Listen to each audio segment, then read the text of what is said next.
précisément soumettre à votre approbation ces modalités d'organisation qui consistent à faire notre conseil d'arrondissement par visioconférence à l'aide de l'outil Webex. Chaque conseiller est invité, je le rappelle, à participer à la visioconférence, a été invité par mail. Dès l'ouverture de la séance, on va faire cette séance fait l'objet d'un enregistrement qui est destiné à assurer la transcription du compte-rendu de la séance, mais je sais que chacune et chacun d'entre vous sera vigilant pour bien vérifier que ces paroles ont été, ces propos sont repris, ce qui est, je crois, le cas dans 99% des cas. Le vote de chaque délibération a lieu évidemment au scrutin public. Pour faciliter le déroulement du scrutin, sur chaque vœu, on vous demandera de bien, on appellera votre nom, ça évite tout quiproquo. Et conformément à l'ordonnance du 1er avril 2020, chaque conseiller peut être porteur de 2 procurations, mais nous n'avons qu'une procuration qui est celle d'Alexandre Betch pour Corinne Gabadou. Je soumets à votre approbation le conseil d'arrondissement. Oui, alors on va voter sur la procédure. Je considère que vous êtes favorable à la procédure, à l'unanimité. Je vous en remercie. Je soumets à votre approbation le procès-verbal de la séance du 21 janvier 2020. Est-ce qu'il appelle de votre part des remarques particulières, chers collègues? Non, je peux considérer qu'il est adopté à l'unanimité. Je vous en remercie infiniment. Alors, je dois ensuite, pardonnez-moi, je prends mes petits papiers. Nous avons ensuite, je vous propose, donc nous examinerons, je vous propose, pardonnez-moi, un ordre du jour complémentaire, donc il faut que nous votions sur cet ordre du jour complémentaire qui comprend 1, 2, 3, 4, 5, 6, 7 vœux qui passeront évidemment après le vœu de M. Audouin qui a été déposé avant. Pour ce faire, j'ai besoin de votre approbation puisque conformément à l'article L2121-10, nous devons du CGCT et à notre article 7 du règlement intérieur, je dois soumettre à votre approbation la procédure d'urgence et l'ordre du jour complémentaire, sachant que je souhaiterais la sortir d'une brève communication sur ce qui s'est passé depuis que nous nous sommes quittés et sur ce qui a été fait dans le 5e arrondissement pour lutter contre le Covid-19. Avis favorable? Je vous en remercie. Alors, je vais faire une communication sur la lutte contre le Covid-19 qui est une crise sanitaire inédite, aux conséquences qui sont des conséquences absolument phénoménales, pas que sur notre quotidien, sur notre économie, notre système de santé. Je crois pouvoir dire que tous les acteurs ont été mobilisés, l'État, la ville de Paris, nos mairies d'arrondissement. Quelques informations, mais je ne doute pas que vous avez suivi tout ça de près, sur ce que nous avons fait dans le 5e arrondissement. Alors, il y a une première chose sur le terrain de la santé qui est la création d'un centre ambulatoire Covid-19, puis d'un centre de dépistage. Nous avons été la première mairie à mettre en place un centre ambulatoire Covid-19. Un centre de dépistage, on doit être la 3e mairie ou la 2e mairie à l'avoir fait. Et puis maintenant, il y a un dispositif Covisam. Peut-être, Dominique, comme tu es très, je dirais, très au fait de tous ces sujets, tu peux nous en dire 2 mots et puis après, je vais passer au plan de protection sanitaire de la population avec les distributions de masques, etc. Dominique. D'accord, donc deux mots sur le sujet. En fait, dès le 17 mars, Florence, tu avais été sollicitée par les médecins, une part des médecins généralistes du 5e, avec lesquels d'ailleurs on travaille pas mal dans le cadre d'un projet de CPTS, c'est-à-dire collectivité territoriale de santé. Et les médecins avaient demandé à ce que avoir des locaux dans la mairie, un local qui permette d'examiner les patients, les rares patients pour lesquels un examen clinique, un examen médical restait nécessaire, et qui s'interrogeaient eux-mêmes sur Covid ou pas Covid, et puisqu'ils pouvaient pas les réunir avec les autres patients dans leur salle dans leur salle d'attente extrêmement étroite. Et donc il y a eu vraiment une très belle dynamique entre la mairie du 5, l'hôtel de ville, le conseil départemental de l'ordre des médecins, puis de l'ARS. Qui finance qui finance le centre. Et donc, il y a une très belle dynamique de plusieurs des professionnels de santé. Il y a des médecins généralistes, des médecins spécialistes, mais il y a aussi des paramédicaux, des infirmières, des kinés, donc qui s'occupent, donc qui sont en charge de l'accueil. Et puis, donc, est arrivée la deuxième partie du dispositif qui est assez indépendante, c'est les prélèvements donc de RT-PCR qui ont été l'une des limites des prélèvements. Pourquoi est-ce qu'au niveau national, il y a eu une des limites? Donc, l'une des limites, c'était la capacité à faire des prélèvements. Et au départ, personne ne voulait les faire. Donc, ça a été là, une des biologistes du 5e, le docteur Céleste, qui les a fait. Et puis, il y a une espèce de démocratisation qui s'est faite sur les prélèvements. Et donc, aujourd'hui, dans le cadre d'un dispositif donc de suivi des personnes, enfin, comment dire, d'identification des personnes atteintes, et c'est donc ce qu'on appelle le dispositif Covisan, où l'idée est de diagnostiquer, tester et d'isoler les contacts qui sont porteurs. Et donc ce dispositif Covisan, maintenant, fait partie intégrante du centre médical Covid, et donc est très en lien avec la PHP. Et le 5e, vraiment, est considéré comme un modèle pour, je dirais, la dynamique des professionnels de santé et de la mairie. Voilà. Juste peut-être un dernier point sur Covisan qui pose un petit problème et qui nous regarde vraiment important, c'est que en gros, Covisan, l'idée, c'est que ce soit un dispositif médico-social. C'est-à-dire, si on isole, si les personnes ne peuvent pas sortir, il faut, à ce moment-là, qu'elles puissent, il y ait des courses, des repas puissent être livrés, voire même que certaines, dans une maison où elles seraient, enfin, comment dire, certains seraient atteints ou pas atteints, porteurs ou pas, certains puissent être mis dans des hôtels. Et donc là, ça regarde en quelque sorte pour la mairie, comment dire, et au niveau du 5e, comment dire, l'action territoriale du Sud, et donc du Sud de Paris. Donc j'ai téléphoné hier à Madame Hélène Pécolo, et pour lui dire, bon, alors qu'est-ce que met à disposition l'hôtel de ville? Comment est-ce que vous voyez cette coordination Covisan et ça? Et là, elle m'a dit, écoutez, pour l'instant, nous, on n'a rien, on n'a pas d'instruction. Je suis contente que vous m'appeliez. Ah ben, j'apprends qu'il y a Covisan dans le 5e. Et donc, voilà, il y a une petite articulation sur la partie sociale du dispositif Covisan à trouver. Je m'arrêterai là. Et je suis à votre disposition pour des questions. Merci beaucoup. Je dois dire que la maire de Paris souhaite que le dispositif Covisan soit étendu, y compris avec des prélèvements dans les écoles qui vont démarrer. J'ai eu Anne Souiris qui m'a dit que ça devait démarrer la semaine prochaine.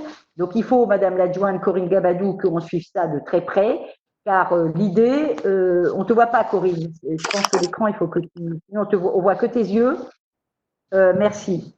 Et l'idée, c'est qu'on puisse, le cas échéant, proposer les tests dans le centre de dépistage de la mairie, qui serait de nature plus à rassurer que de le faire à l'intérieur des écoles, puisque la ville, je trouve que c'est bien, va proposer ça. Merci pour cette première étape. Je voulais dire qu'il y a 600 patients qui ont été pris en charge par le centre Covid, et il y a 35. C'est quand même assez important, hein, 35 professionnels de santé qui participent. On me dit qu'il y a 80 tests qui ont été effectués dans le cadre du dispositif Covisan, donc c'est très important. La deuxième étape sur le plan de la protection sanitaire de la population, ça a été évidemment la distribution de masques, complémentaire de ce que d'autres structures ont pu faire. Voilà comment on a articulé ça à la mairie. On a d'abord proposé au personnel soignant qui était en demande.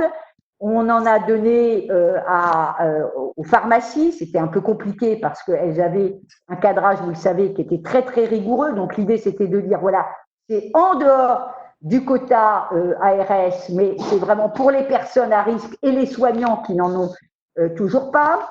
On en a proposé ensuite très largement au personnel fragile. Alors les personnels fragiles, hein, nous n'avons pas, comment dirais-je, nous sommes restés sur les instructions des directions générales de la santé, ARS, etc., les plus de 70 ans, les personnes présentant des pathologies particulières comme le diabète, etc. Donc, nous en avons distribué, ça fait depuis un mois à peu près. Ce sont des masques chirurgicaux, donc c'est pas celui que je porte qui fait partie de je sais pas quoi, je crois. Ça, c'est un FFP2, je pense. C'est un FFP2, mais je ne sais plus, parce que vous savez, on a eu, c'est un peu la débrouille, si vous me passez cette expression, c'est-à-dire qu'on en a eu du Conseil de l'Ordre, on en a récupéré qui était de la région, on en a eu les ex-masques, entre guillemets, périmés de Roselyne Bachelot, donc tout ça est un peu compliqué. Donc, bref, nous avons distribué jusqu'à présent, c'est quand même tout à fait considérable, 80 000 masques chirurgicaux FFP1. Donc, il y a eu tout le dispositif que je vous ai indiqué. Tous les matins en mairie pendant 2 heures, le matin, toutes les après-midi, pardonnez-moi, pendant 2 heures, on peut aller chercher des masques quand on rentre dans évidemment cette catégorie de personnes fragiles, entre guillemets. Et par ailleurs, il y a une permanence qui a été instituée, une permanence des élus, complémentaire d'autres permanences qui existent. Et je remercie vraiment les élus qui ont fait des permanences pour répondre aux questions, notamment rassurer les personnes qui téléphonaient pour avoir des masques, mais pas que. Il y a eu également des remises de kits de protection aux gardiens et aux gardiennes de nos immeubles, dans près de 13 000 appartements, et puis des distributions de masques également dans des stations de métro. Sur le plan de la solidarité complémentaire donc, de cette protection sanitaire et population, des opérations. Alors oui, pardon, j'ai oublié quelque chose, c'est que nous avons fait nous-mêmes aussi, pour un certain nombre d'entre nous, des distributions de masques, et il y a une population évidemment à risque, qui est celle des personnes à la rue. Donc, les premières semaines, notamment avec Benjamin, nous avons fait beaucoup de tournées pour donner aux personnes à la rue, et Hélène, qui en a fait également, je crois, beaucoup de tournées pour donner du gel hydroalcoolique parce qu'ils n'en avaient pas. Les masques, la réalité, c'est qu'ils n'en voulaient pas, mais du gel. Et j'étais surtout demandeur d'avoir des toilettes qui soient des toilettes ouvertes, et la ville a répondu assez rapidement, je dois dire, à mes sollicitations pour qu'on ouvre 5 toilettes dans l'arrondissement, ce qui était très important. Donc, sur le plan de la solidarité stricto sensu, même si ce que l'on vient d'évoquer est la solidarité, peut-être 2 mots rapides, Flora, sur la cellule d'écoute psychologique, et puis Hélène sur le travail de confection de masques. Flora? Alors, la cellule psychologique, vous m'entendez? Oui, oui, parfaitement. La cellule psychologique, eh bien, nous avons essentiellement eu, et ça je le note parce que c'était important, les frères spiritains qui sont intervenus très rapidement, se sont organisés pour recevoir les appels des personnes en difficulté, en détresse.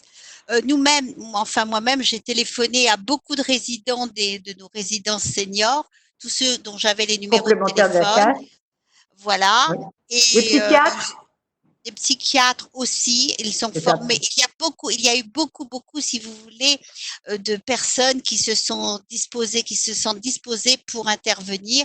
Je ne sais pas, par contre, combien d'appels il y a eu. Ça, je n'arrive pas à savoir s'il y a eu vraiment une demande et si ça a été déclenché.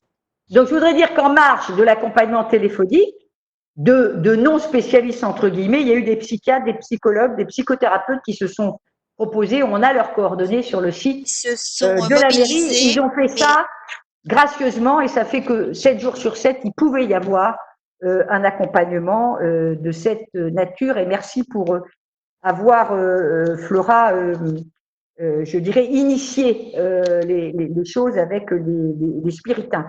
Parce qu'au début, on avait personne qui était très compliqué. Et d'ailleurs, il dépasse notre arrondissement. J'étais très étonnée parce que là, on a fait des demandes pour le 9e. Bien sûr.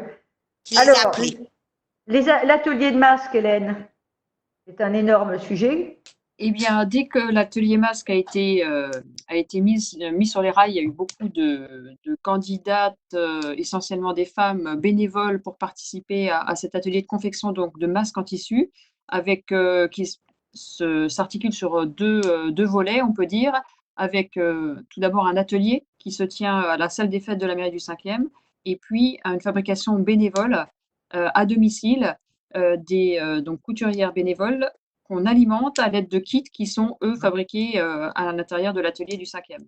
Alors, on va pas aux 80 000 masques chirurgicaux, mais Non, mais c'est formidable. on arrive à quand même à fabriquer un certain nombre, un On nombre n'est assez pas loin de conséquent. 2000. Voilà, on est actuellement à peu près à 2000 masques fabriqués.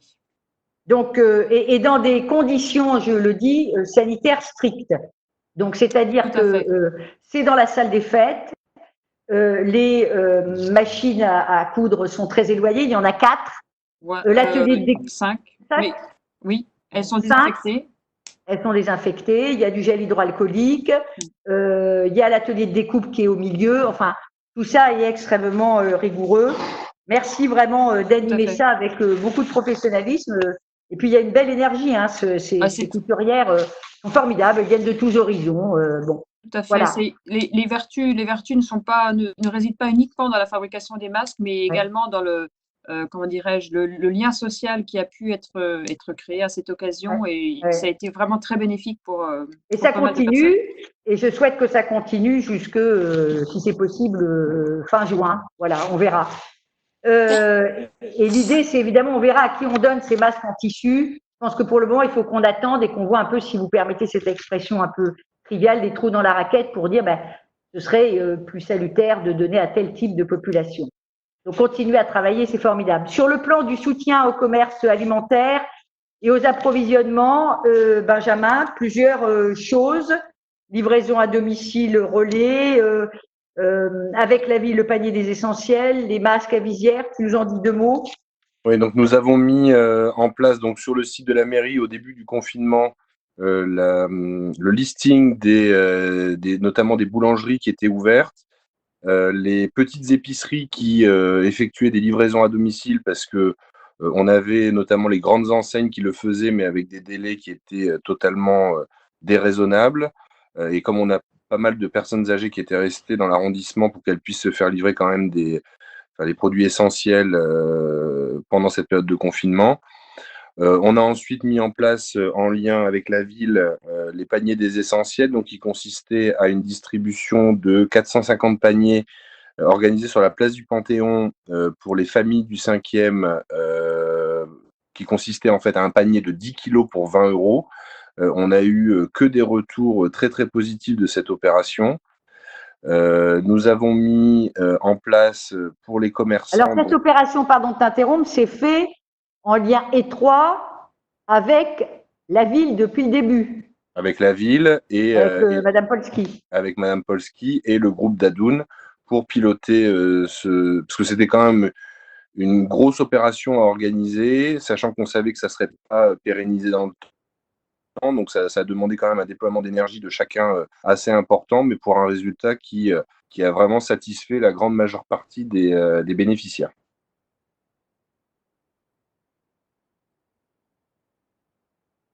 Voilà, bon, merci beaucoup. Je remercie à nouveau tous ceux qui ont fait de l'écoute téléphonique. Et je sais que notamment, pas que, mais Jacques, Flora, vous en avez fait beaucoup. Jacques a fait beaucoup de permanences, notamment le week-end. Merci à tous, puisque vous y avez beaucoup participé. Je pense que c'était attendu.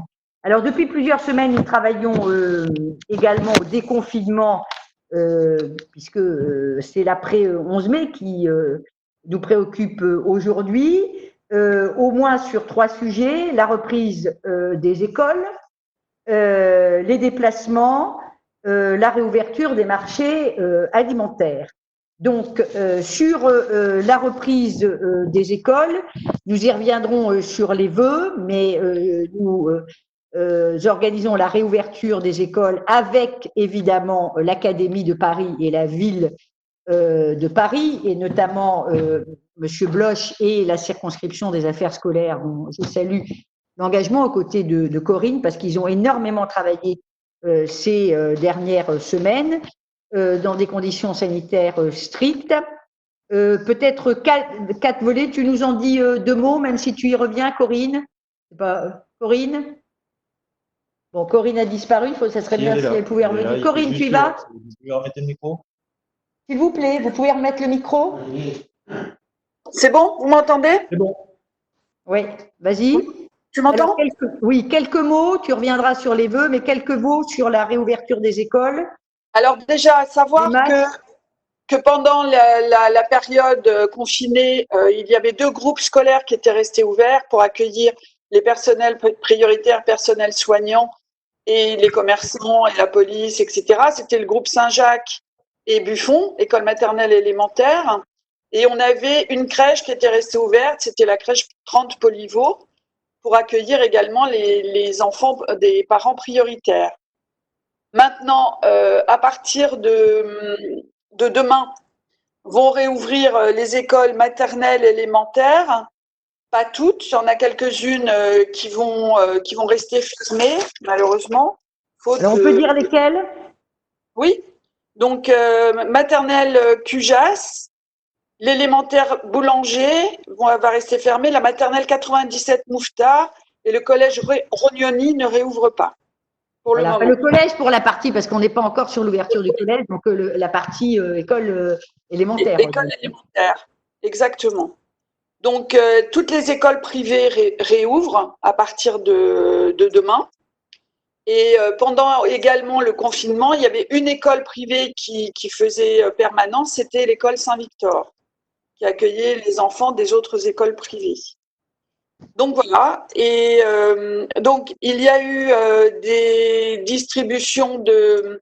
Bon, déjà, en ce qui concerne, on y reviendra peut-être après, mais en ce qui concerne la réouverture des écoles, il y aura une reprise progressive, donc à partir de demain, avec l'accueil en priorité des 3 catégories de publics scolaires, c'est-à-dire les élèves grande section, CP et CM2, les élèves en situation de fragilité ou de précarité sociale, les enfants de professionnels exerçant une activité indispensable à la gestion de la crise sanitaire, c'est-à-dire personnel soignant. Et à partir du 25 mai, seront accueillis tous les autres enfants. C'est ce qui est dit. Maintenant, on verra parce qu'ils ont des groupes en classe qui ne doivent pas dépasser 15 élèves par classe. Et donc, ça on est plutôt sur 10 aujourd'hui, d'ailleurs. Hein. D'ailleurs, aujourd'hui, voilà, on est sur 10. On va élargir à 15 à partir du 25 mai, ce qui ne laisse pas une énorme amplitude. Mais bon, d'une manière générale, toutes les questions sanitaires relatives à l'accueil et aux conditions de reprise des cours pour l'ensemble du personnel éducatif sont du ressort de l'Académie et de la Ville de Paris. En ce qui concerne la cantine scolaire, la Caisse des écoles a mis vraiment un maximum, et Florence Berthoud, bien entendu, a répondu au maximum des inquiétudes concrètes concernant les masques à la disposition des parents d'élèves qui doivent accompagner leurs enfants dans les écoles et même la fourniture de gel. La caisse des écoles est bien… pardon, j'ai pris des notes et puis je me mélange. On peut revenir juste 2 minutes sur la caisse des écoles. Il y aura des repas chauds. Voilà, je pense que c'est ça qui intéresse nos collègues maintenant. À préparer sur place. Exactement. Et à l'heure actuelle, la caisse des écoles fournit actuellement 3200 repas par jour pour les enfants. Voilà. Mais là, ça ne va pas être le cas. Hein. Donc là, on sera beaucoup moins. Et donc, on sera sur des repas chauds avec les normes sanitaires respectées. On verra ça au comité de gestion de la caisse des écoles. Mais il y a évidemment les masques qui sont donnés aux cantinières. Et toutes les cantinières nous ont dit qu'elles étaient là, même si on aura beaucoup moins de repas à préparer. Donc, elles auront des masques.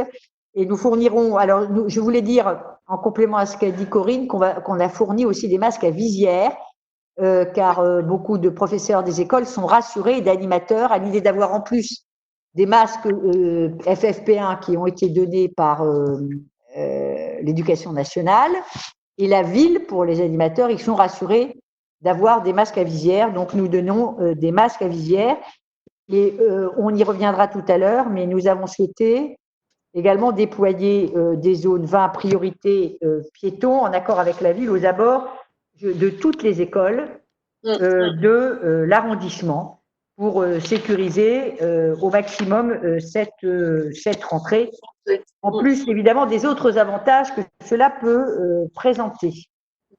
Et notre adjointe défendra tout à l'heure un vœu en ce sens. Pour les déplacements, Hélène, rapidement, liés au Covid, tu y reviendras tout à l'heure? Oui, je pense qu'on y reviendra tout à l'heure, très largement. Donc, ce qu'on peut dire, c'est que, voilà. Très bien. Et la mise en place des marchés alimentaires qui a démarré, cher Benjamin?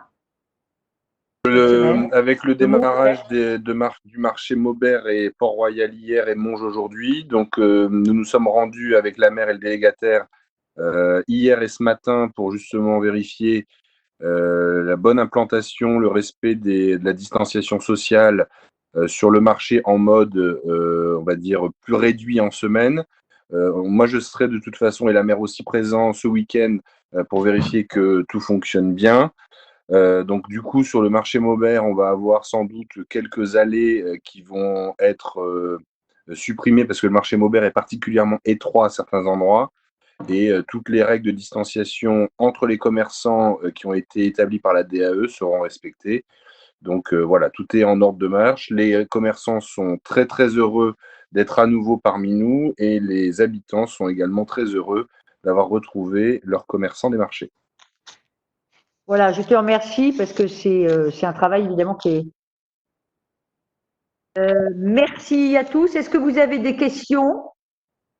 On a essayé d'être à la fois concis, le plus concis possible et de vous dire un peu tout ce qui avait été fait. Je voudrais rajouter, parce que, comme diraient nos amis anglais, Atlas but not least, que nous avons une mairie qui a continué à travailler très largement et moi je voudrais rendre hommage alors à la fois à tous les membres du cabinet qui ont travaillé soit sur place, soit en télétravail et qui ont continué à faire un travail absolument extraordinaire, et aussi aux fonctionnaires de la ville et aux fonctionnaires de la mairie du 5e arrondissement. La mairie a été fermée du 14 mars au 11 avril. Du 17 mars, pardon, excusez-moi, du 17 mars au 11 avril. L'état civil était dans le 13e. Dans le 14e, il y avait la CASP, qui d'ailleurs est toujours dans le 14e arrondissement. On avait à peu près, pendant toute cette période, une dizaine de personnes qui travaillaient aux côtés du directeur général des services qui est à ma gauche. Et on avait des personnes du cabinet qui travaillaient soit sur place, soit en télétravail, sous l'autorité de mon directeur de cabinet qui était à ma droite, raison pour laquelle, je le redis, pour ceux qui sont arrivés en retard, je porte un masque pour ne pas les contaminer. Donc merci à eux, merci à leurs équipes. Les services à la population depuis le 12 mai ont repris identité, état civil, affaires scolaires, crèches et les actes divers. Je voudrais remercier tout particulièrement le DGS qui a été en amont pour fournir des vigiaphones à tous nos agents qui reçoivent du public, parce que ça c'est très apprécié. Et nous venons de recevoir 6 000 masques de la ville. Bon, donc on va essayer de demander plus de masques à la ville encore. Et puis, nous avons des réserves, un petit peu de réserve de gel. Merci à une catégorie d'agents dont on parle peu, mais ce sont les agents de ménage, parce que 4 fois par jour, je peux vous dire, je les vois, ils passent pour nettoyer tous les points contact. Donc ça, c'est vraiment très important. Voilà, pour ce bilan qui n'est pas… un bilan rentré, on aurait peut-être préféré ne pas le faire, mais tout ça pour vous dire, mais vous le saviez, que nous étions tous très très mobilisés et qu'on est plus que jamais mobilisés aujourd'hui, parce que la bataille contre ce Covid continue. Je vais, si vous en êtes d'accord, céder la parole à Monsieur Audouin pour qu'il nous présente son vœu. Ça vous va? Monsieur Audouin.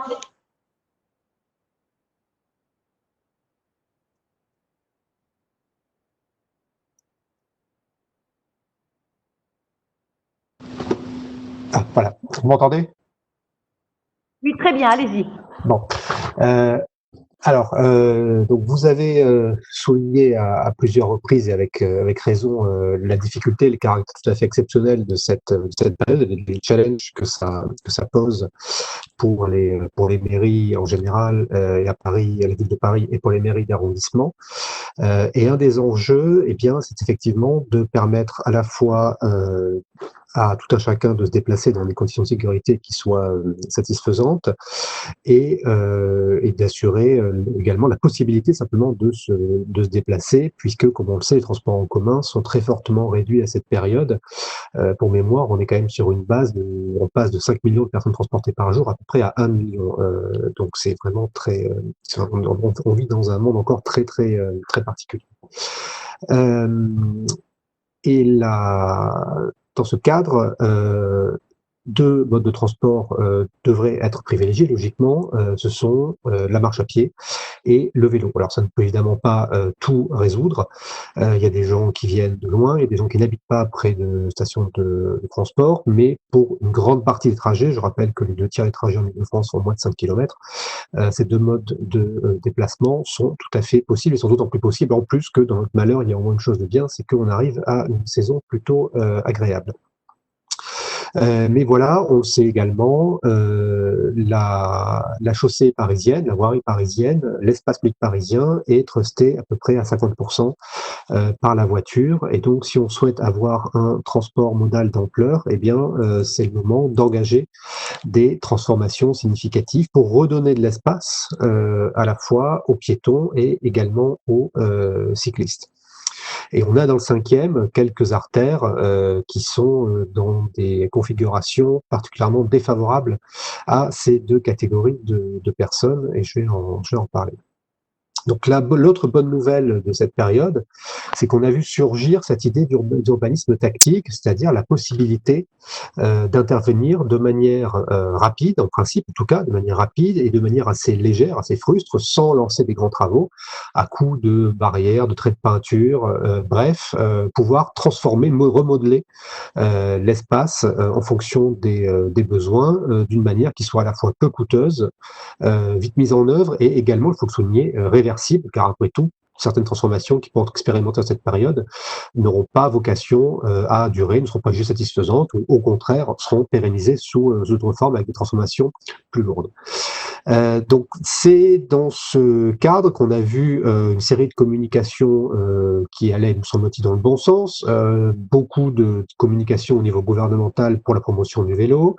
Madame Pécresse également s'est engagée de manière ferme. Le préfet de région, Monsieur Cadeau, a suivi et donne également des instructions et participe de manière active et constructive aux réunions pour créer un réseau cyclable à l'échelle de l'Île-de-France, qui est une revendication des écologistes depuis très longtemps, mais écoutez, à toute chose malheur est bon, puisque c'est le moment où ça se fait, eh bien, soit, mais surtout l'important, c'est de le faire, précisément. Alors, dans notre quartier, pour revenir un peu plus proche de nous, nous avons deux axes qui ont été ciblés immédiatement, qui sont le boulevard Saint-Michel et la rue Saint-Jacques, c'est-à-dire l'armature d'un couloir nord-sud qui traverserait tout Paris et permettrait en fait de relier banlieue sud et banlieue nord pour les cyclistes. C'est déjà le cas de manière partielle avec le RER et la ligne 4 du métro, mais ça n'était pas si simple en surface.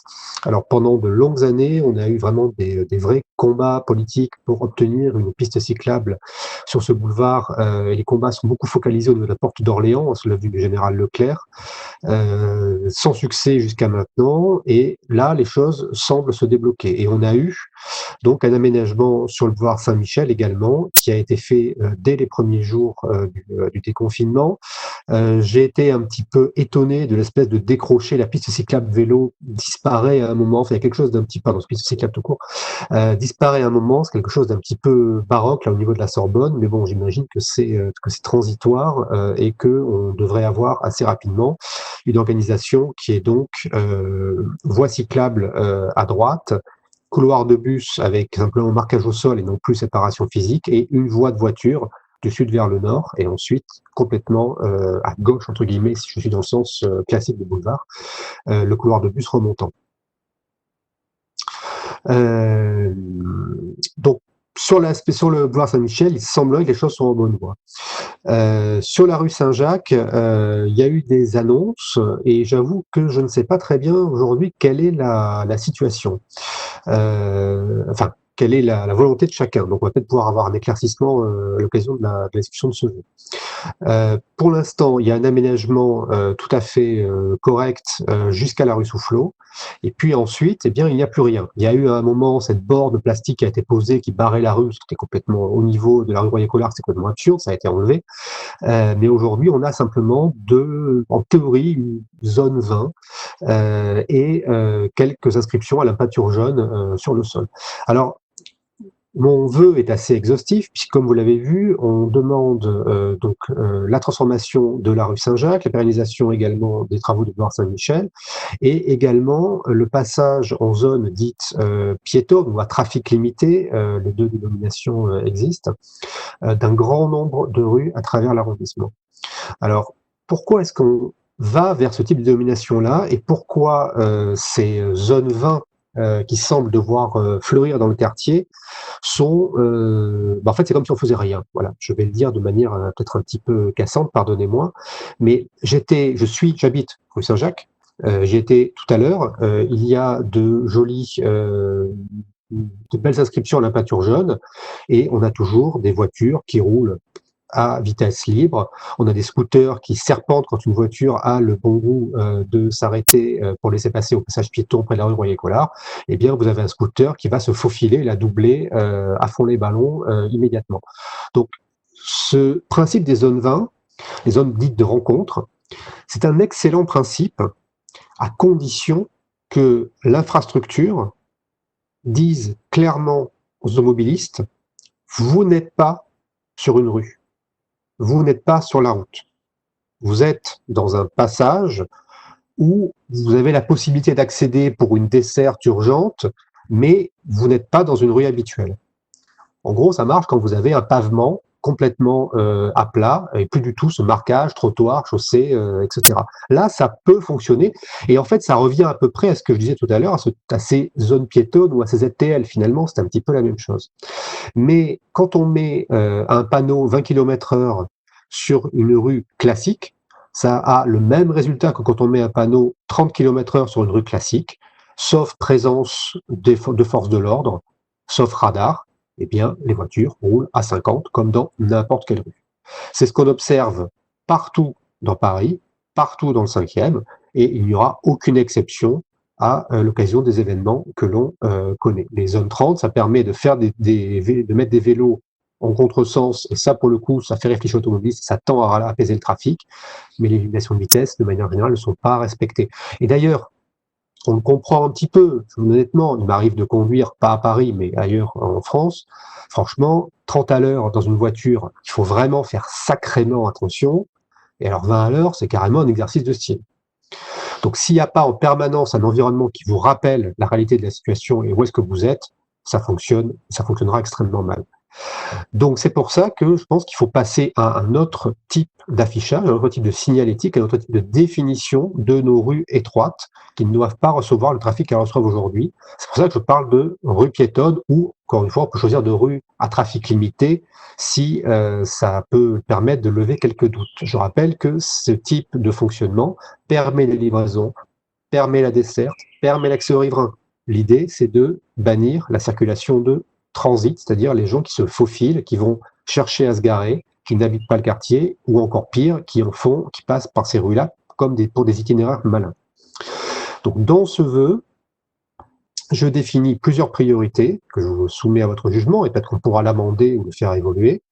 C'est à la fois les rues avec des écoles, et pour les raisons que j'ai évoquées, le système de 20 km/h n'est pas fonctionnel, il faut avoir une définition plus stricte de l'aménagement, et le cœur de l'arrondissement.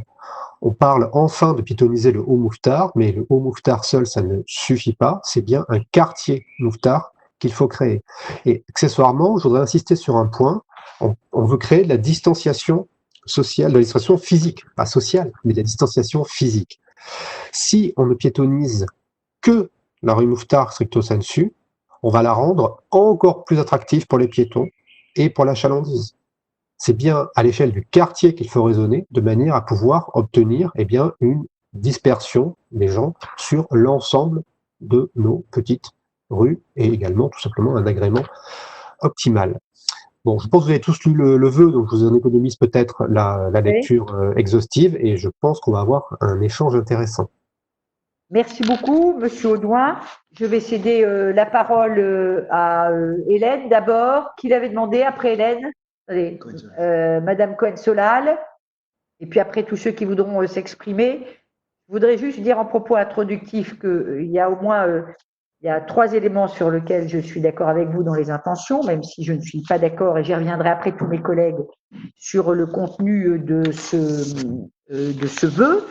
D'abord parce qu'il y a des choses qui sont déjà faites, il y a des choses sur lesquelles la vie nous dit que c'est pas possible, donc voilà, je détaillerai tout à l'heure. Je pense que l'idée de pouvoir encourager la marche à pied et le vélo, surtout en période Covid, c'est une ardente nécessité. Et tant mieux si on peut poursuivre évidemment le mouvement.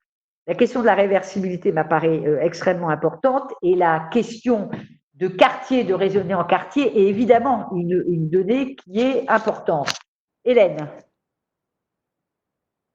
Oui, merci. Alors, tout d'abord, je suis d'accord avec vous. C'est vrai que pour que les aménagements soient efficaces, il faut effectivement qu'ils soient accompagnés, c'est-à-dire qu'il y ait un environnement qui indique à l'automobiliste qu'il entre dans une zone réservée aux piétons. C'est l'objet d'un des vœux que nous présentons ce soir. Vous dites que il est difficile de respecter les règles de limitation de vitesse par les automobilistes, que ce n'est pas respecté dans le 5e. Je ne suis pas d'accord avec vous. L'environnement de la place de la Contrescarpe et la rue Mouffetard actuellement sont des zones qui sont apaisées. Il n'y a pratiquement pas de voitures qui circulent actuellement. Les piétons sont en général sur la chaussée. Il y a encore des choses à faire pour améliorer la situation. C'est également ce que nous voulons faire. Et bien entendu, c'est vers là qu'il faut tendre, que la situation soit complètement apaisée. Il y a des zones de la rue Mouffetard qui sont occupées par du stationnement et qui sont impraticables pour les piétons. Il faut bien sûr y remédier. Vous jouez totalement sur les mots et c'est vraiment insupportable puisque vous parlez donc de fausse rue piétonne. C'est votre version de la rue piétonne, c'est donc une fausse rue piétonne puisque ça permettrait la possibilité de faire passer des livraisons, une desserte locale. Alors avec ça, nous sommes tout à fait d'accord. Et à un moment donné, des discussions que nous avons eues ces derniers jours avec la ville, c'était bien de cela dont il s'agissait. Il y a eu un espèce de flou artistique. À un moment donné, c'est effectivement ce que nous demandions et ce qui était accepté par la ville, c'est-à-dire, en l'occurrence, par exemple, pour ce qui concerne la rue Saint-Jacques, entre la rue Soufflot et la rue Gay-Lussac, une zone de cette nature, exactement. Donc, pour moi, c'est un procès de mauvaise intention de nous faire, de mettre de manière antagoniste ces deux formes d'espace, zone 20 et zone piétonne version Laurent-Audouin, puisque cette zone piétonne version Laurent-Audouin, c'est tout à fait celle que nous préconisons. Donc, voilà pour vos propos introductifs sur votre vœu.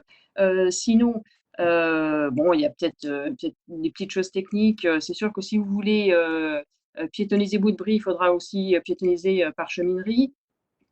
Sur la piste, alors le couloir cyclable bidirectionnel sur le boulevard Saint-Germain. Le boulevard Saint-Germain était, avant la période Covid, considérablement embouteillé. Si vous mettez un double sens cyclable, ça va être encore pire. Et donc, je ne vois pas tellement quel est l'intérêt. Quid c'est une situation qui est absolument cauchemardesque pour les riverains. Quid de l'avis des riverains sur cette proposition. Je vous propose également, alors, effectivement, la version Audouin de la rue piétonne, c'est sûr qu'il n'y a rien à dire sur les autres propositions de piétonnisation de rue, sauf que piétonniser, encore une fois, à la façon Laurent Audouin, des quartiers entiers, il faut bien savoir que et ça, je pense qu'on en a tous conscience, que chaque quartier a son propre équilibre.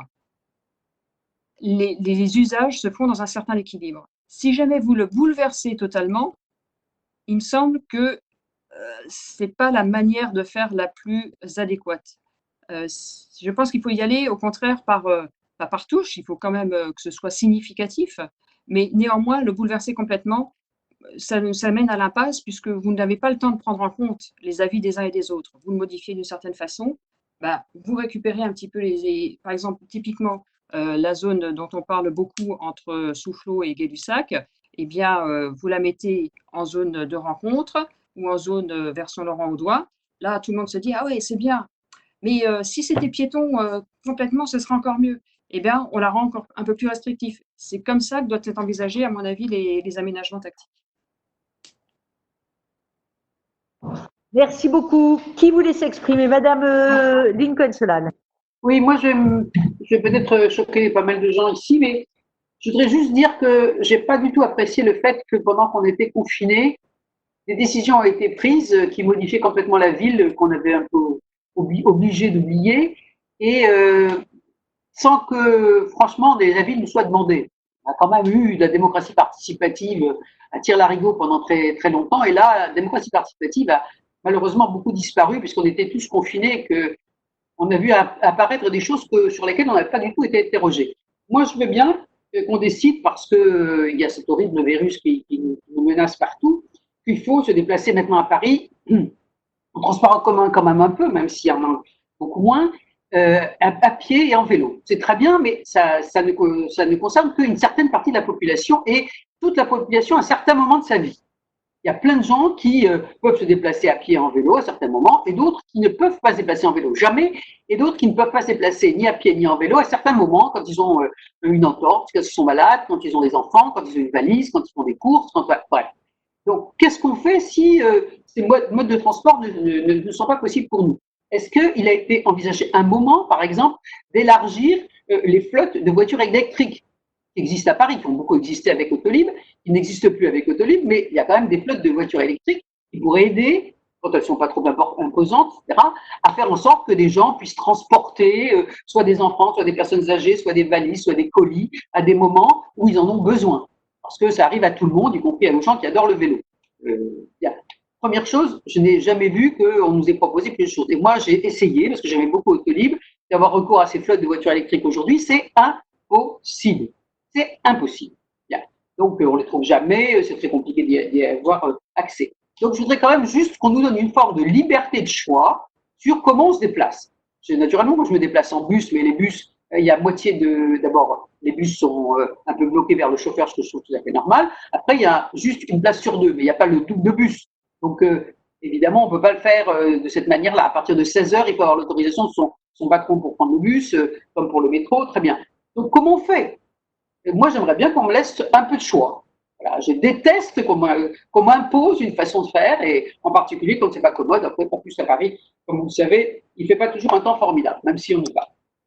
Première chose. Alors, je voulais dire à Laurent Audouin, quelque part, que je veux bien qu'il dépose un vœu, mais c'est un vœu en partie exaucé, quand même. Parce que moi, on m'a pas demandé mon avis pour faire monter la rue Saint-Jacques devant le lycée Louis Grand, effectivement, en vélo, sur la moitié de la surface de la rue Saint-Jacques. Là, c'est fait maintenant. À côté, les bus et les voitures sont dans une seule file, ou dans des files mélangées. La priorité est donc au vélo, c'est-à-dire au transport individuel, et non plus au transport collectif. Le transport collectif est rebasculé, si j'ose dire, dans le transport des voitures. Oui. C'est la même chose, par exemple, pour le 24, on a de la chance d'avoir un bus qui va à Gare de Lyon directement, c'est très commode. Bon, le 24 passe rue Saint-Jacques. Si vous me dites que maintenant la rue Saint-Jacques va être barrée parce qu'il faut que les gens puissent marcher tranquillement, et moi j'habite vraiment juste à côté, parce que je suis rue Pierre-Marie-Curie, donc j'emprunte cette partie de la rue Saint-Jacques plusieurs fois par jour. C'est vrai que les trottoirs sont très étroits. C'est vrai qu'on se débrouille comme on peut quand on a une voiture d'enfant, un caddie, etc. Bon, c'est pas très commode, mais on y arrive. Mais on est très très content d'avoir le 24. Et le 24, il faut toute la place. Hein. Donc, je veux dire, si on élargit les trottoirs là, le 24 ne passe plus. Or, le 24, c'est un transport collectif. Donc, moi, j'ai toujours pensé, et je continue à le penser, qu'il y a une priorité au transport collectif, puisque nous payons tous pour ça, puis en plus, ça transporte plus de gens, etc., par rapport au transport individuel qui s'appelle le vélo, éventuellement la voiture, mais le vélo, le premier transport individuel que je connais, on est vraiment presque tout seul en vélo tout le temps. Donc, première chose, c'est ce que je voulais dire. D'autre part, c'est vrai qu'il y a eu quand même plus qu'une bavure un matin où je faisais la queue devant chez le boucher, quand on a vu cette espèce de piton au milieu de la rue Saint-Jacques. Les gens ont commencé à descendre la rue Royer-Collard dans des conditions vraiment un peu extraordinaires. Le 24, lui, il est passé sur le polo. Alors ça, j'ai vu à 24 passer sur le polo s'est relevé derrière. Bien, mais en fait, je vous dis franchement, j'ai eu du mal à expliquer aux gens, parce que comme ils savent que je suis élu, ils m'ont demandé, mais c'est quoi ça, madame? Inexplicable, vraiment inexplicable. Et il y avait, et d'ailleurs, il y a toujours les trucs en point sur la chaussée. Bien. Donc, moi, je pense que la rue Saint-Jacques, honnêtement, c'est un peu illusoire d'avoir poser un peu pareil. Parce que la rue Saint-Jacques et le boulevard Saint-Michel, si j'ai bien compris, Laurent, et si je regarde un peu le quartier, c'est parallèle, non? C'est nord-sud. Alors, moi, je veux bien qu'on mette toutes les rues nord-sud avec priorité vélo, mais si on en met une priorité vélo, laissons l'autre avoir une circulation plus mélangée. Pourquoi est-ce qu'on a choisi le boulevard Saint-Michel et pas la rue Saint-Jacques? J'en sais rien, mais puisqu'on a mis le boulevard Saint-Michel en maintenant avec une priorité vélo, puisqu'on a coupé le boulevard Saint-Michel en deux et avec une grosse priorité vélo, pourquoi est-ce qu'on met aussi la rue Saint-Jacques en priorité vélo? Ça, j'ai pas compris. Voilà, on prend l'un ou on prend l'autre. On ne met pas les deux. Merci. Pardon. Je me permets juste de finir sur le reste, en particulier sur le quartier Mouffetard et les abords des écoles. Je pense que c'est pas mal d'avoir des parties de quartiers qui soient piétonnes, mais est-ce qu'il ne peut pas y avoir une réversibilité dans la journée? Est-ce que ces quartiers doivent être bétonnés tout le temps pour être piétons du 1er janvier au 31 décembre, de 24 heures sur 24, 7 jours sur 7? Est-ce qu'il n'est pas possible d'avoir des réversibilités dans la journée, puisque il n'y a pas de marché, par exemple, il y a certains jours, il y a quand même des livraisons à faire, il y a des gens qui se déplacent. Est-ce que le matin et le soir, c'est pareil? Enfin bref, est-ce qu'on ne va pas réfléchir de manière un peu plus fine, un peu plus intelligente, au lieu de dire, boum, ça c'est piéton et on n'en bouge pas? Les abords des écoles, c'est pareil. Pendant les vacances scolaires, je veux bien que les abords des écoles soient piétonniers, mais à quoi ça sert? Actuellement, il y a 10 gosses par classe dans les écoles, ça va être piétonnier. Moi, je veux bien qu'on bloque tout, mais honnêtement, est-ce qu'on ne peut pas être un peu plus finaux? Est-ce qu'on ne va pas réfléchir de manière plus intelligente, même si c'est plus compliqué? Mais voilà, faire preuve un peu d'intelligence. Merci beaucoup. Juste une petite réponse sur les aménagements qui seraient temporaires, auxquels moi je suis extrêmement favorable. C'est-à-dire, on met piéton, je l'avais demandé à la ville au moment de la rentrée et de la sortie, sachant que la rentrée des classes le matin, c'est beaucoup plus facile que la sortie, parce que la sortie, c'est très, très échelonné. Donc là, il y a un problème honnêtement sur les sorties. Mais ça suppose d'avoir des personnes qui vont vous mettre du barriérage et qui sont là. Et déjà, on a eu du mal pour avoir notre 13 points éclairés. Mais nous reviendrons sur, en tout cas, ce qu'on a proposé, qui est, je l'espère, quelque chose d'intermédiaire. Pierre, tu voulais intervenir? Oui, moi je voulais juste faire un point en rebondissant sur ce que disait ma collègue Lincoln Zoll, qui me paraissait frapper au coin du bon sens. C'est qu'en plus, il y a une réalité démographique qui s'ajoute à la réalité sanitaire. La réalité sanitaire, c'est que nous avons le rythme d'épidémie sur ces 30 dernières années a augmenté. Et la réalité démographique, c'est que la population parisienne, malgré la pression foncière, va être de plus en plus âgée par l'effet de l'espérance de vie. Donc, bien sûr, on aime tous le vélo et la marche, mais pour la même raison qui tient au fait que les transports en commun, on l'a démontré par ce qu'on vit depuis quelques semaines, peuvent mettre dans certaines circonstances les populations en danger. Et que d'autre part, des populations âgées, de plus en plus âgées, ne pourront pas raisonnablement recourir à la marche et au vélo, de toute évidence. Il faut réfléchir à une politique du transport parisien qui permette une meilleure fluidité des véhicules individuels, sécurisés et propres.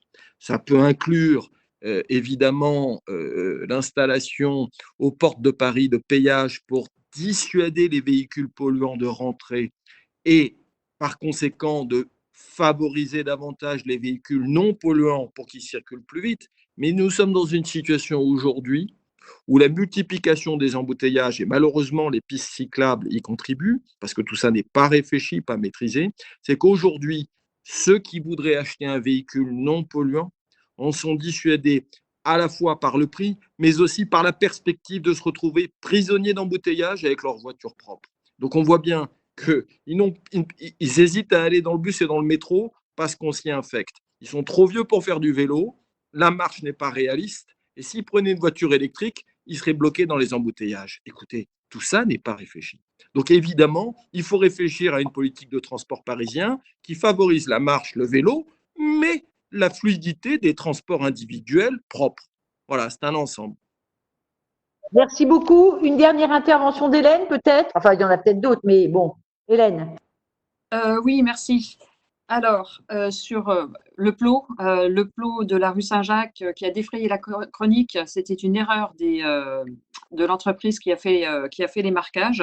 Sur les couloirs bus, Madame Cohen-Solal, il n'y a pas, lorsqu'il y avait un couloir bus rue Saint-Jacques, il a été maintenu. C'est simplement une voie de circulation aux voitures qui a été supprimée. Il n'y a pas eu il n'y a eu aucune opération qui en tout cas pour ce qui concerne ces aménagements provisoires dans le 5e arrondissement, qui ont défavorisé les transports en commun, bien sûr. Ce serait une erreur fondamentale.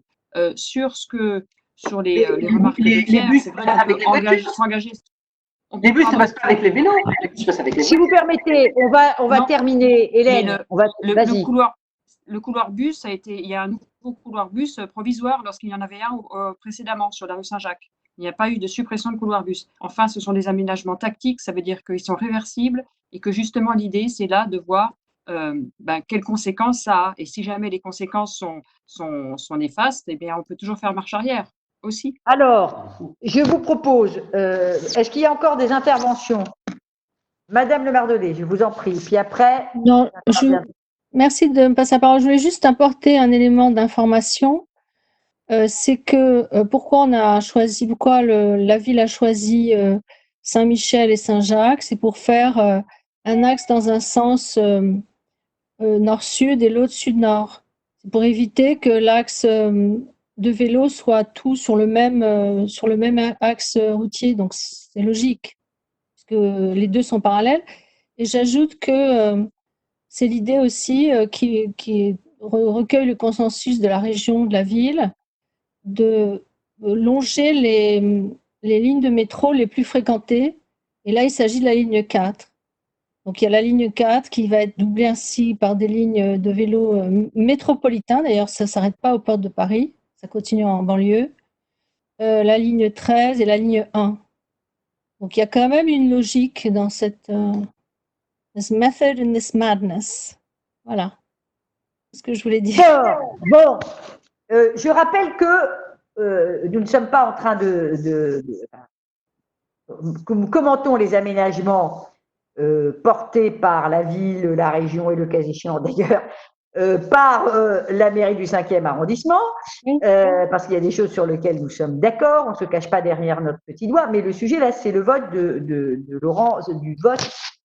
vœu de Laurent Audouin.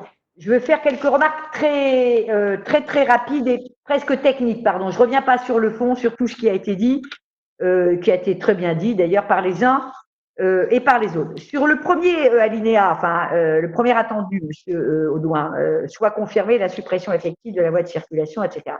Je dirais juste deux choses. Pour reprendre ce qu'a dit très bien notre collègue Hélène Oval, les usages se font dans un certain équilibre. Bon. Et là, quand on met des univers qui vont quand même un peu loin, ça devient compliqué. Le 8 mai, ce qui a été fait sur Royer-Collard, dont Hélène a dit pudiquement c'était une erreur, que nous avons fait, rectifier très vite. Je ne suis pas sûre, si on l'avait fait rectifier très vite, que ça ne se serait pas prolongé quelques heures, pour ne pas dire quelques jours ou quelques semaines sur un malentendu. Et là, je dois dire que tout le quartier a hurlé. C'était absolument unanime.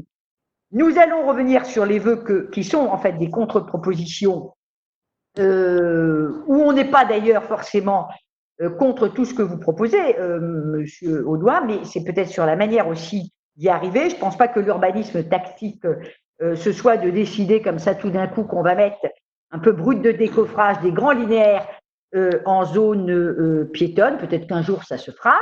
Mais en tout cas, sur la suppression de la voie de circulation Saint-Jacques à la rue Pierre et Marie Curie, l'épisode Royer-Collard a montré, s'il en était besoin, que c'était assez catastrophique sur le plan de la circulation et de la fluidité de la circulation.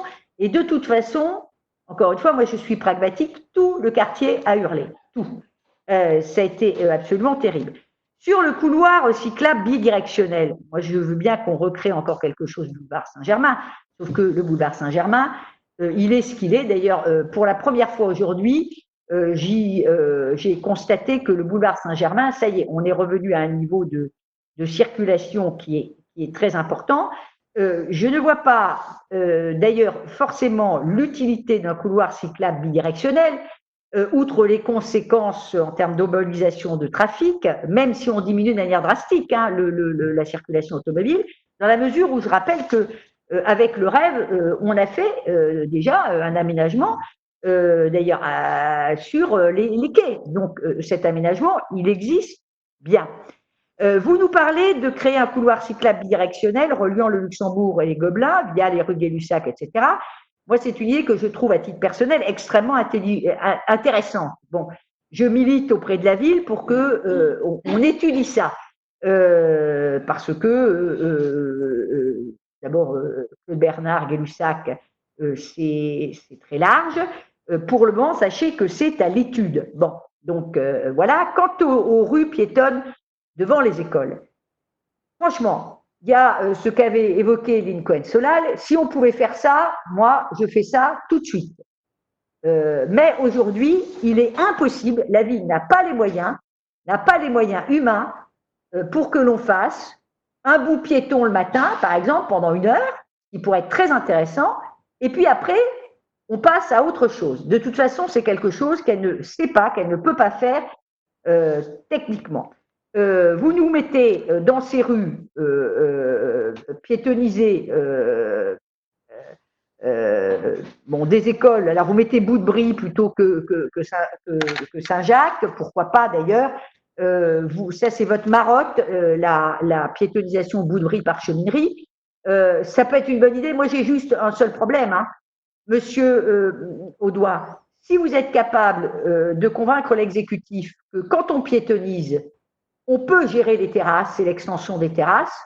Moi, Bout-de-Brie par cheminerie, je trouverais ça, encore une fois, à titre personnel, il faut en discuter avec les habitants, mais je trouve que c'est une excellente idée. Sauf qu'aujourd'hui, si on faisait ça, on a une résidence senior, on est sûr qu'immédiatement, toute la rue de la Parcheminerie se transforme, Bout-de-Brie, pardonnez-moi, se transforme en terrasse.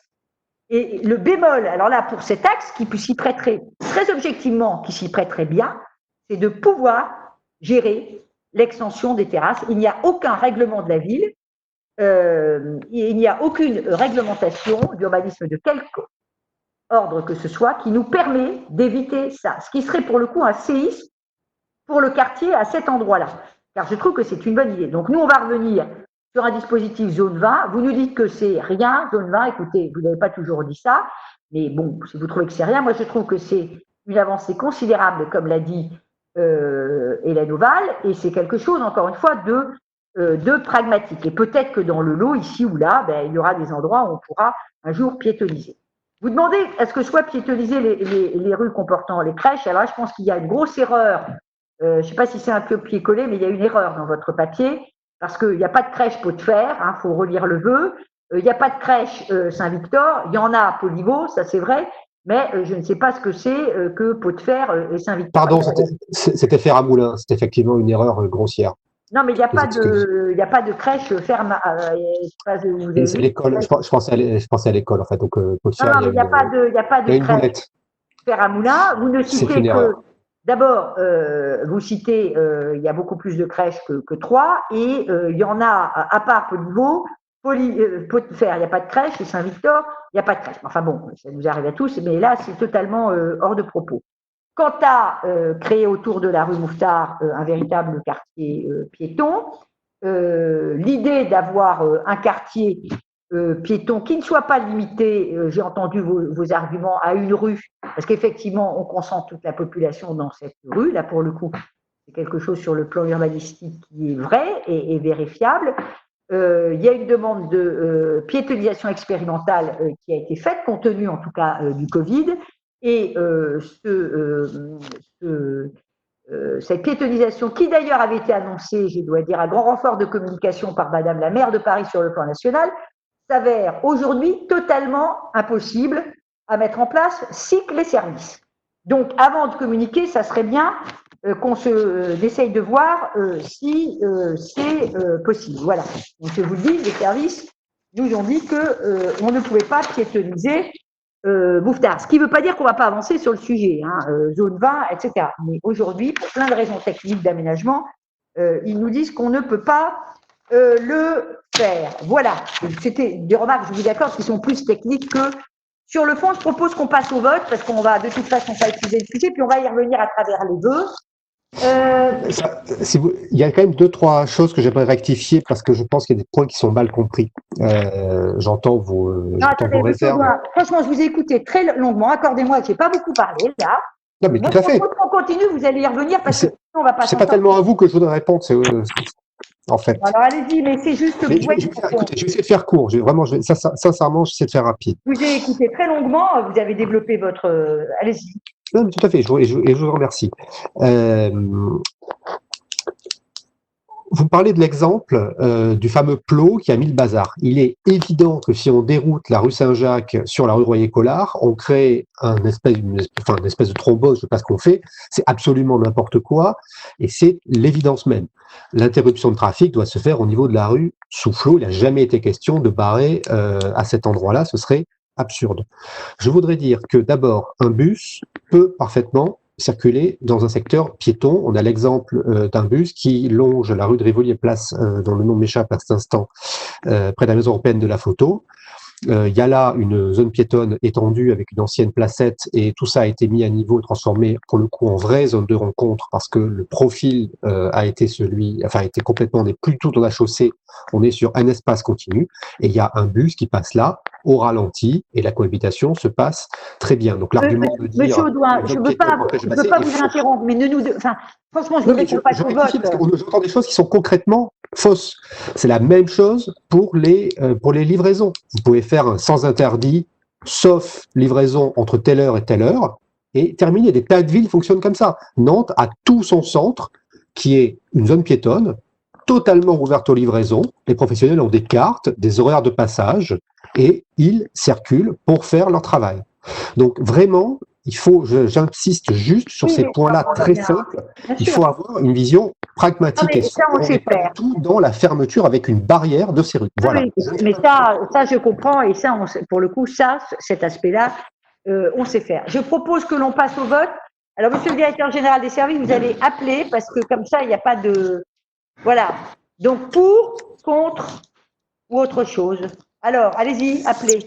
Madame Berthoud. Contre, pour les raisons que j'ai évoquées. Monsieur Casanova. Je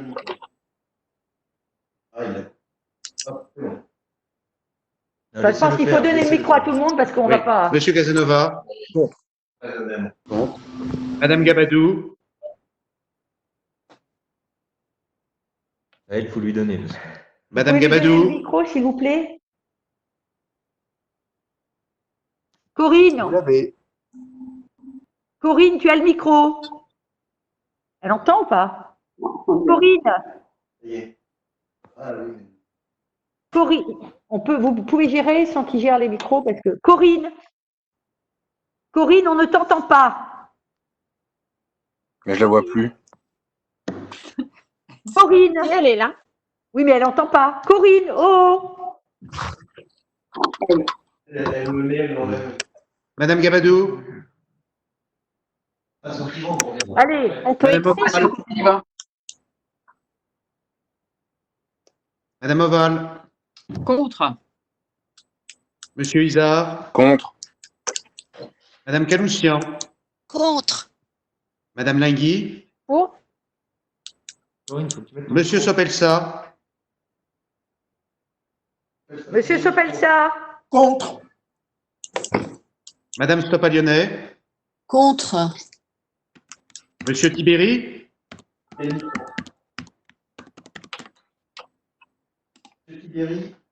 Contre. Madame Le Mardelet. Attendez, on vous priorisé. Pardonnez-moi, excusez-moi, on ne vous a pas attendu. Pardonnez-moi, Madame Le Mardelet. Et là, vous m'entendez? Oui. D'accord.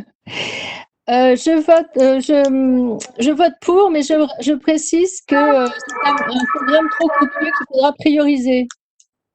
Oui, vous votez pour, c'est pas un amendement, vous votez pour. Je dis que c'est pas un pour complètement. Ah ben c'est un pour, soit c'est la Oui, oui. Madame Cohen-Solal, alors. Monsieur Audouin. Pour. Madame Cohen-Solal. Contre, pour les raisons que j'ai données tout à l'heure. Madame Gabadou. Contre. Avec pouvoir. Avec pouvoir. Voilà, merci beaucoup. Alors, nous passons, oui, c'est le vœu de Monsieur Audouin. Alors, nous avons maintenant, je vais céder la parole à Hélène Oval pour qu'elle nous présente le vœu relatif au déploiement de pistes cyclables temporaires dans le 5e arrondissement. Alors, effectivement, nous avons parlé des aménagements temporaires qui avaient été déjà mis en œuvre. Ce que nous souhaitons par rapport à ce qui a été fait, c'est que la piste cyclable boulevard Saint-Michel soit bidirectionnelle, justement. Et nous souhaitons également qu'une piste cyclable temporaire relie le Luxembourg et la place d'Italie. Alors tout ça, c'est bien sûr toujours le même objectif de favoriser l'utilisation du vélo dans cette période de déconfinement, en période d'été particulièrement. Je pense que pour le coup, on est dans des aménagements qui peuvent être pragmatiques sans rendre la vie trop difficile, loin s'en faut, aux habitants. En tout cas, on est en train d'y travailler. Voilà. Quelqu'un veut-il prendre la parole? Oui, Flora. Oui, je voulais juste dire, c'est très bien ces pistes cyclables. Moi, je suis pour, même si je fais pas de vélo. Mais par contre, ce qu'il faudrait, c'est bien réfléchir pour la descente et la montée des autobus qui sont souvent parallèles de ces pistes cyclables. Et on est souvent obligé de les traverser pour monter dans le bus. Et là, c'est hyper dangereux pour les seniors, difficile pour les personnes handicapées. Voilà, c'est tout. Mais sinon, ouais, je sais, vous avez raison. Mais alors ça, vous avez tout à fait raison. Mais pas que pour les personnes, d'ailleurs pas que pour les seniors et les personnes handicapées. Oui, mais moi je défends les miens. Voilà. Vous avez raison, mais c'est vrai que bon. Je vous propose de passer au vote, sauf à ce que vous ayez vous souhaitiez commenter. On passe au vote? Alors on fait l'appel. Monsieur le directeur général. Madame Berthoud. Oui, favorable. Monsieur Casanova. Favorable. Madame Gabadou. Favorable. Avec pouvoir. Madame Oval. Madame qui? Madame Oval. Favorable. Monsieur Isard. Favorable. Madame Caloustian. Favorable.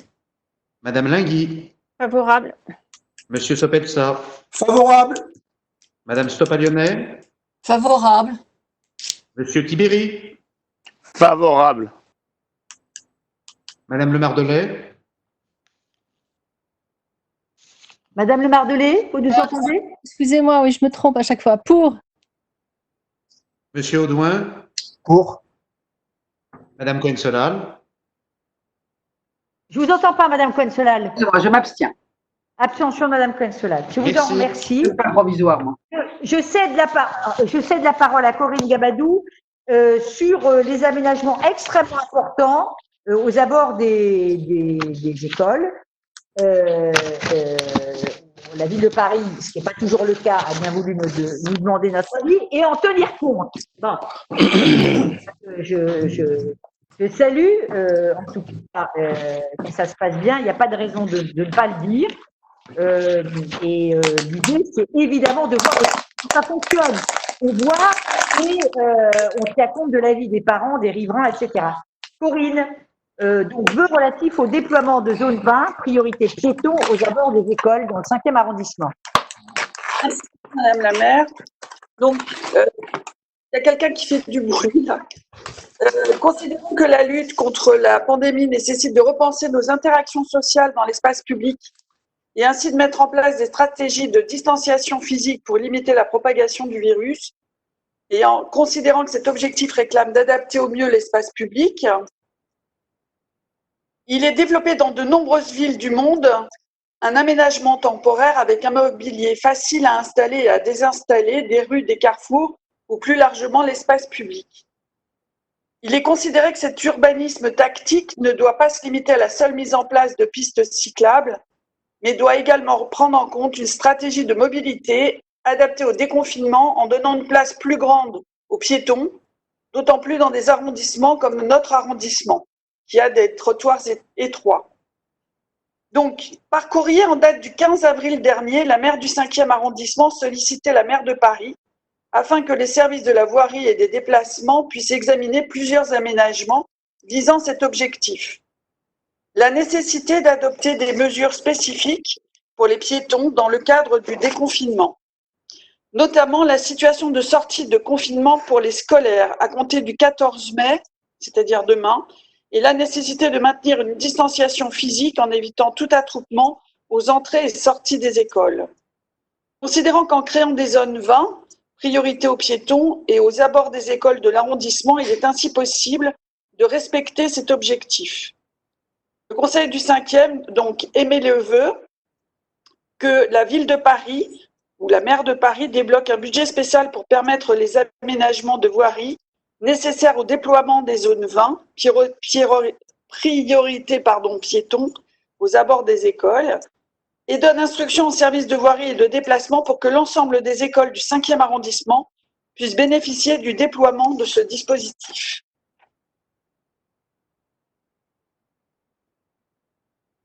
Oui? Tu as fini? Attendez, on n'entend plus Corinne Gabadou. C'est bon, Corinne? Oui, j'ai du mal, j'ai un problème de connexion.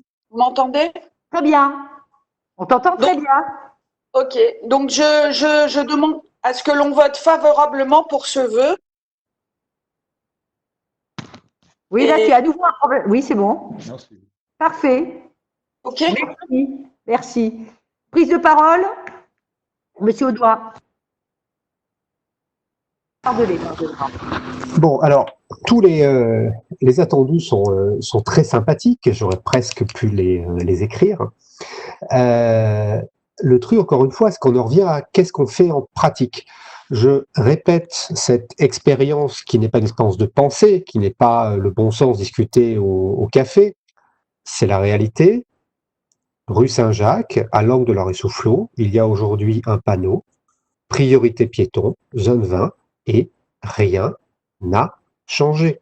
Si ce n'est qu'on a un peu moins de circulation, parce que c'est la période que nous connaissons, et comme partout à Paris, il y a plutôt moins de voitures qu'à l'ordinaire. Mais rien n'a changé en termes de densité d'automobile et de présence de la voiture. Je ne peux pas vous couper, mais vous nous l'avez déjà dit, donc on a très bien compris. Oui, mais j'ai pas l'impression, puisque manifestement la proposition qui est faite là, c'est de continuer la même chose, et dans toutes les rues, on va donc mettre ces panneaux zone 20 qui ne changeront pas la réalité. Monsieur Audoin, ça ne peut pas être un monologue où vous allez répéter 5 fois le même argument. Bon, moi, je ne peux pas vous laisser dire des choses qui sont très inexactes. D'abord, qu'est-ce que j'ai dit inexact? Éclairez-moi. Qui sont très inexactes, c'est pas éclairez-moi, c'est que quand nous avons fait une zone 20 devant l'école rue des Lyonnais, je peux vous dire que nous avons vu la différence. C'est que quand même, quand on est, en tout cas au moment de la rentrée des écoles, ça change considérablement la vie. Pourquoi? Parce que comme le dirait très justement Hélène Oval tout à l'heure, ça dépend de l'accompagnement et des aménagements. Un petit panneau, je suis tout à fait de votre avis, le petit panneau tout seul ne sert pas à grand-chose. Bon. Donc, il faut qu'il soit accompagné de plusieurs choses. D'abord, d'opérations, je suis désolée, mais de verbalisation très efficace. S'il n'y a pas de verbalisation, ça ne marche pas. Donc, quand nous serons autorisés à mettre ce à quoi je suis favorable, c'est-à-dire de la verbalisation automatique, là où il y a vraiment zone 20, au motif qu'il faut protéger les enfants, croyez-moi que les voitures vont respecter les zones 20. Faisons un vol là-dessus, je le signe, je le vois tout de suite. Oui, mais si vous le faites, je le fais ou vous le faites et je voterai, croyez-moi. Bon, on a mal fou en avoir, ne me demandez pas pourquoi, je ne sais pas pourquoi. Quand on demande ça, c'est une denrée extrêmement rare. Moi, je suis favorable, par exemple, pour les zones 20 à proximité des écoles, parce que ça sera la garantie que ça sera beaucoup plus respecté. Et vous n'empêcherez pas, Monsieur Audoin, dans la journée des fous qui passent avec leur, d'ailleurs pas forcément la voiture, les 2 roues motorisées. Absolument. Vélo. Parfois même, j'ai même vu des vélos qui étaient Oui, des vélos pour n'importe quoi. bien à l'heure, bien tassés. Donc, c'est comme ça. Bon. Donc, là, c'est accompagné d'un marquage au sol. Je dois dire que nous avons beaucoup discuté avec le cabinet de M. Najewski et le cabinet de M. Missika, qui nous proposent et sont d'accord pour financer une signalétique renforcée. Et cette signalétique renforcée, elle est très importante parce qu'elle sera en plus de la zone 20. Je trouve que d'ailleurs, ce qu'ils ont prévu est plutôt sympathique. Donc, gagnons, monsieur Audoin, que le pire n'est jamais certain. Voilà. Par contre, effectivement, je pense qu'il faudra aller plus loin pour qu'il y ait des contrôles qui soient des contrôles très efficaces. Qui c'est qui voulait prendre la parole? Je crois que c'est, je ne sais plus, qui a levé la main. Madame Le Mardelet. Merci. Je vais m'abstenir sur ce vœu et sur les suivants parce que je trouve que ce n'est pas le moment de demander des budgets particuliers. On est dans une période entre 2 tours des élections municipales et je trouve que ce sont des vœux pieux, donc il faut attendre la prochaine mandature, donc je m'abstiendrai. Attendez, Madame Le Mardelet, je ne comprends pas votre réaction parce que c'est du marquage au sol, les aménagements. Mais abstenez-vous. On a quasi, je dois le dire avec beaucoup de franchise, on a quasi l'accord de la ville de Paris. Donc, alors, oui, mais si vous avez l'accord, alors c'est un vœu qui ne sert à rien, donc je m'abstiens. Bon, bah, écoutez, donc l'idée c'est que vous ne votiez pas un vœu qui ne vienne pas de votre majorité. Dites que c'est non, c'est pas ça, non. Écoutez, je ne sais pas, soit on est pour qu'il y ait du marquage, soit on n'est pas pour qu'il y ait du marquage. Le précédent, le fait de faire un vœu, c'est l'assurance que ça va fonctionner. Me semble-t-il, enfin, c'est l'assurance. C'est un pas supplémentaire pour que ça fonctionne, je l'espère. Voilà. On n'en a fait que 3 et on nous dit que ça devrait marcher. Mais bon, moi, donc, ça ne sert à rien.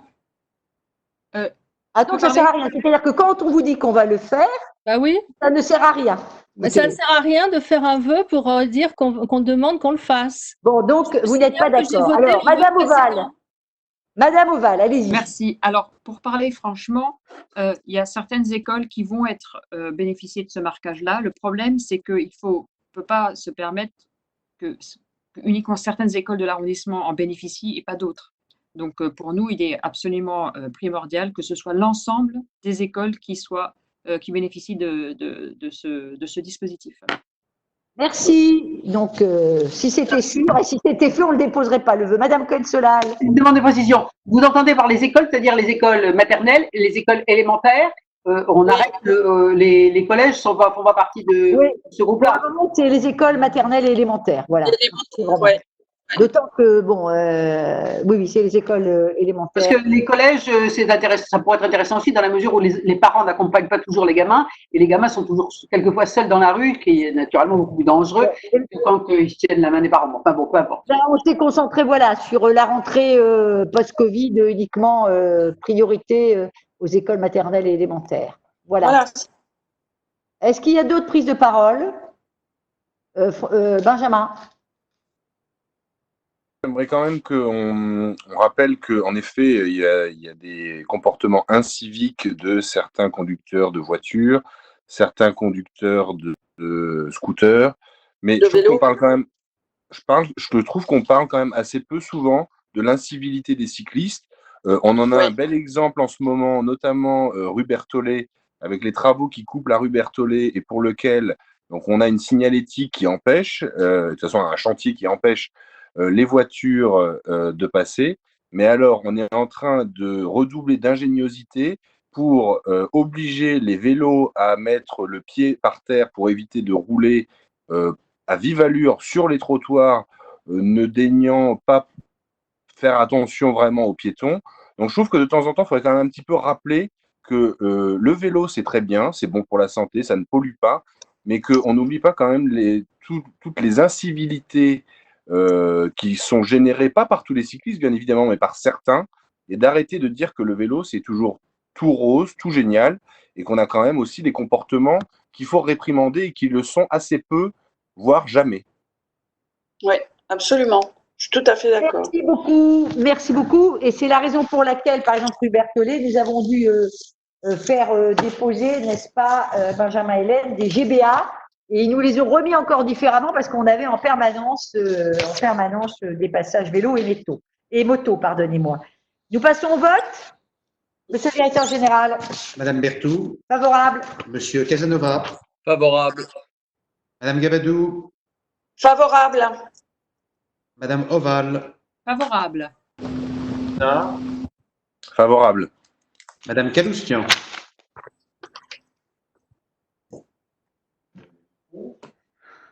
Madame Caloustian. Favorable, j'ai dit. Madame Lingui. Favorable. Monsieur Sopelsa. Monsieur Sopelsa. Favorable. Madame Stoppa-Lyonnais. Favorable. Monsieur Tibéri.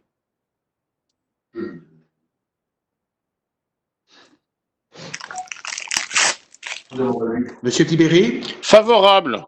Merci. Madame Le Mardelet. Abstention. Monsieur Audouin. Je ne refuse pas les petits pas. Favorable. Merci. Madame Cohen-Solal. Favorable. Merci. Merci beaucoup. Je recède la parole à Hélène Oval sur les zones apaisées. Merci Madame la maire. Eh bien, justement, pour rebondir sur ce que nous échangeons, sur notre échange avec Laurent Audouin au sujet des aménagements qui doivent accompagner ces zones apaisées. Donc, on revient donc sur ces zones apaisées qui ont été mises en œuvre, qui vont être mises en œuvre, nous l'espérons en tout cas, rue Mouffetard et qui sont déjà mises en œuvre rue Saint-Jacques. Il faut bien sûr les accompagner avec des dispositifs pour que ça améliore le cadre de vie des habitants, que ça facilite également le travail des commerçants. C'est pour cela que nous souhaitons l'installation de jardinières, donc des dispositifs qui ne sont pas très onéreux, mais qui marqueraient vraiment un changement de situation. En l'occurrence, là, on va parler de la rue Soufflot, pour donner un exemple. Si jamais on voit qu'il y a des jardinières, qu'il y a quelques aménagements, eh bien le conducteur va se rendre compte aussi du changement de statut de la voie. Bien sûr, implanter également des zones de livraison supplémentaires et des places gic-gic, donc pour personnes à mobilité réduite. Et bien sûr, puisque l'idée c'est de favoriser les circulations douces, mettre en place un certain nombre d'ancrages vélos. Même si ces dispositifs, encore une fois, ne sont pas très onéreux, nous sommes confrontés à un problème de budget. Donc, nous demandons à ce qu'il y ait un budget qui soit débloqué pour ce genre d'aménagement envisagé. Merci beaucoup. Des prises de parole? Bon, là, c'est plutôt assez simple. Nous passons au vote. Je vous en remercie. Madame Berthoud. Favorable. Monsieur Casanova. Monsieur Casanova. Favorable. Madame Gabadou.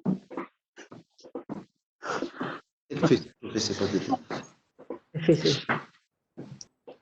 Favorable.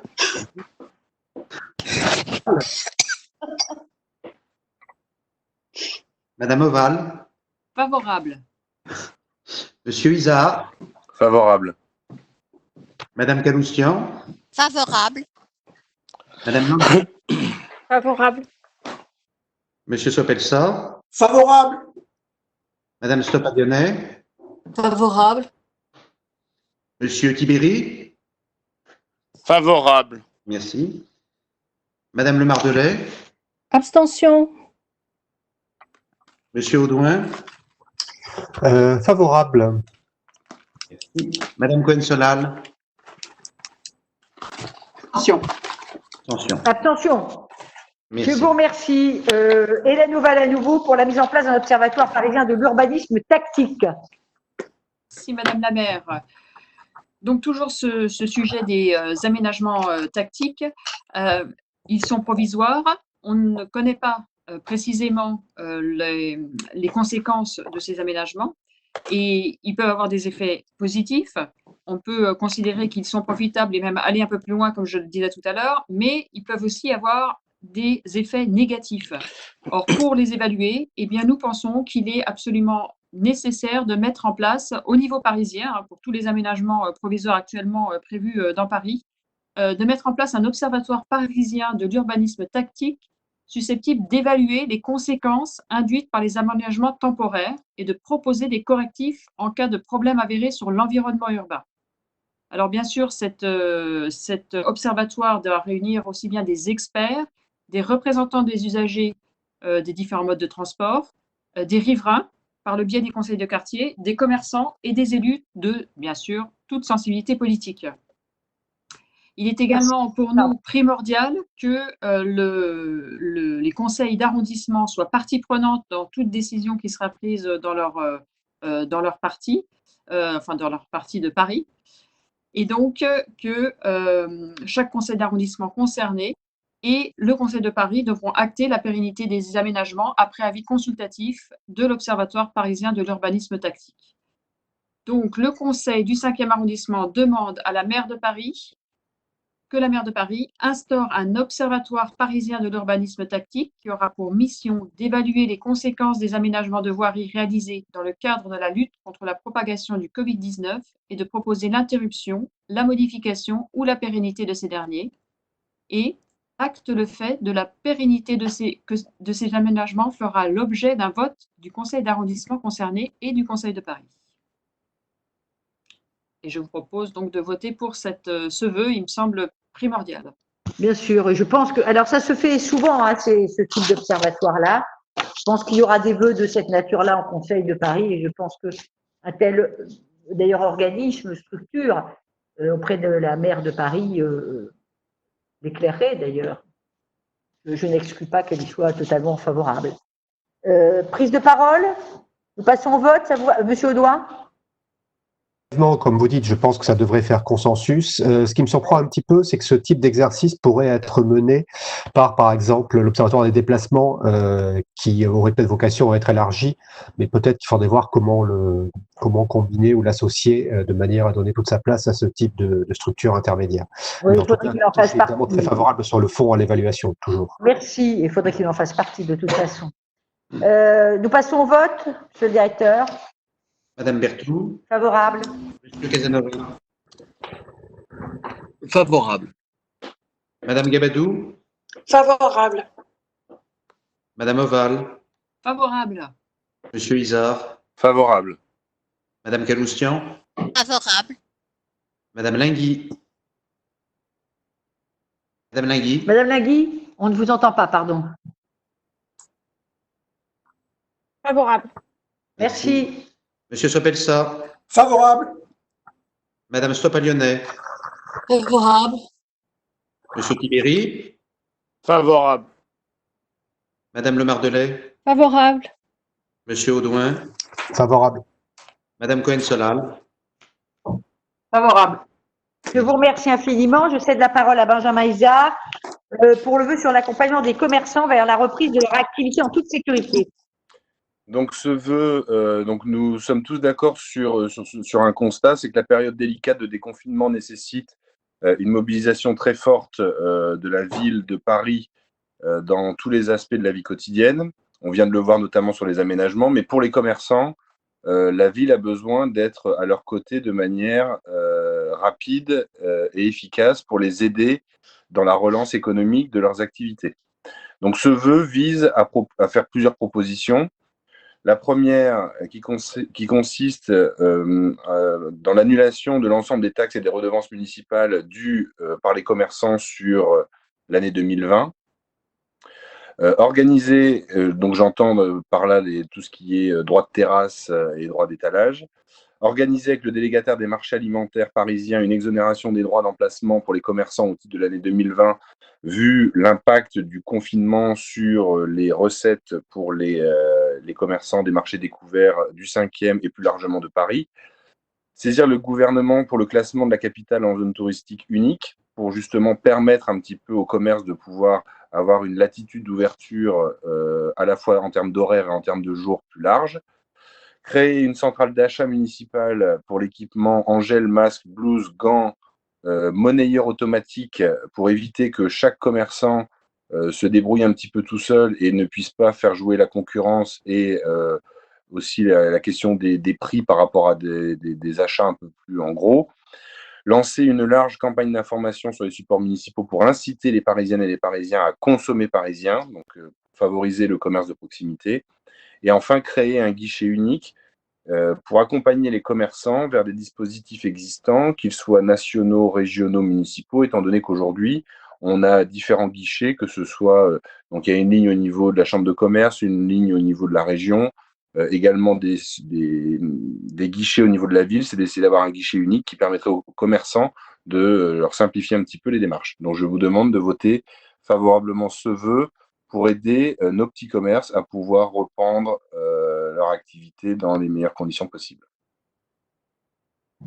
La situation évidemment du commerce, je ne vous apprends rien, est absolument dramatique. Elle n'est pas difficile, elle est totalement dramatique et cela nécessite des mesures, mais enfin des mesures conjointes de l'État, de la région, de la ville pour les accompagner. Là, on en a plein qui sont en train de fermer leurs portes ou qui risquent de fermer leurs portes. Il ne s'agit pas de prendre des mesures démagogiques, hein, mais je pense que une partie de nos commerces sont absolument dans une situation extrêmement préoccupante. J'ajoute qu'il y a une mesure que je souhaiterais, moi, qui soit prise au niveau national. Ça va sans doute en étonner peut-être plus d'un, mais c'est qu'on oblige les propriétaires des murs, au moins pour cette année ou pour une partie de cette année, à réduire de manière drastique les loyers, car ils doivent aussi faire un effort, les propriétaires, sinon c'est l'ensemble de la communauté nationale qui de toute façon paiera à un moment donné, parce que ces personnes feront faillite et ou vont licencier les quelques employés qu'ils avaient. Et si on n'exige pas un effort des propriétaires des murs, on va au-devant de difficultés majeures. Une partie de nos commerçants disent qu'ils peuvent plus payer le loyer. Hein. Voilà. Ce n'est pas que l'État qui doit faire l'effort. Je pense que ça doit être fait de part et d'autre. Prise de parole, Corinne Gabadou et Madame Le Mardelet et Lynn Cohen-Solal. Ça vous va? Dans cet ordre-là, merci.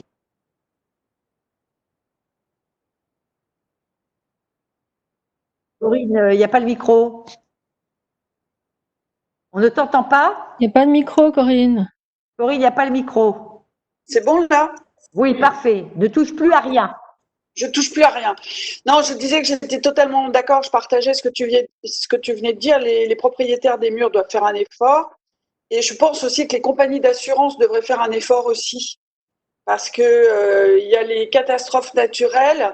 Je sais bien que la pandémie n'en fait pas partie, mais ils pourraient quand même reconsidérer les choses et aider aussi bien les commerces, les petits commerces, les restaurateurs.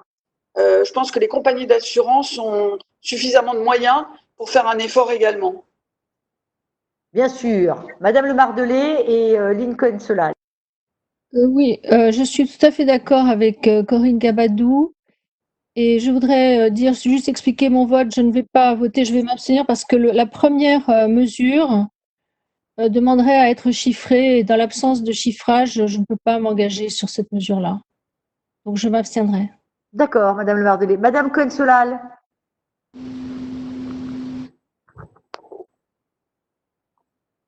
Oui, moi je suis plutôt d'accord avec ce qui a été proposé. J'ai l'impression que l'annulation de l'ensemble des taxes, etc., a été chiffrée par la ville de Paris. J'ai vu un chiffre genre un peu plus de 75 000 euros. Enfin bref, il doit y avoir une possibilité de façon d'estimer tout ça.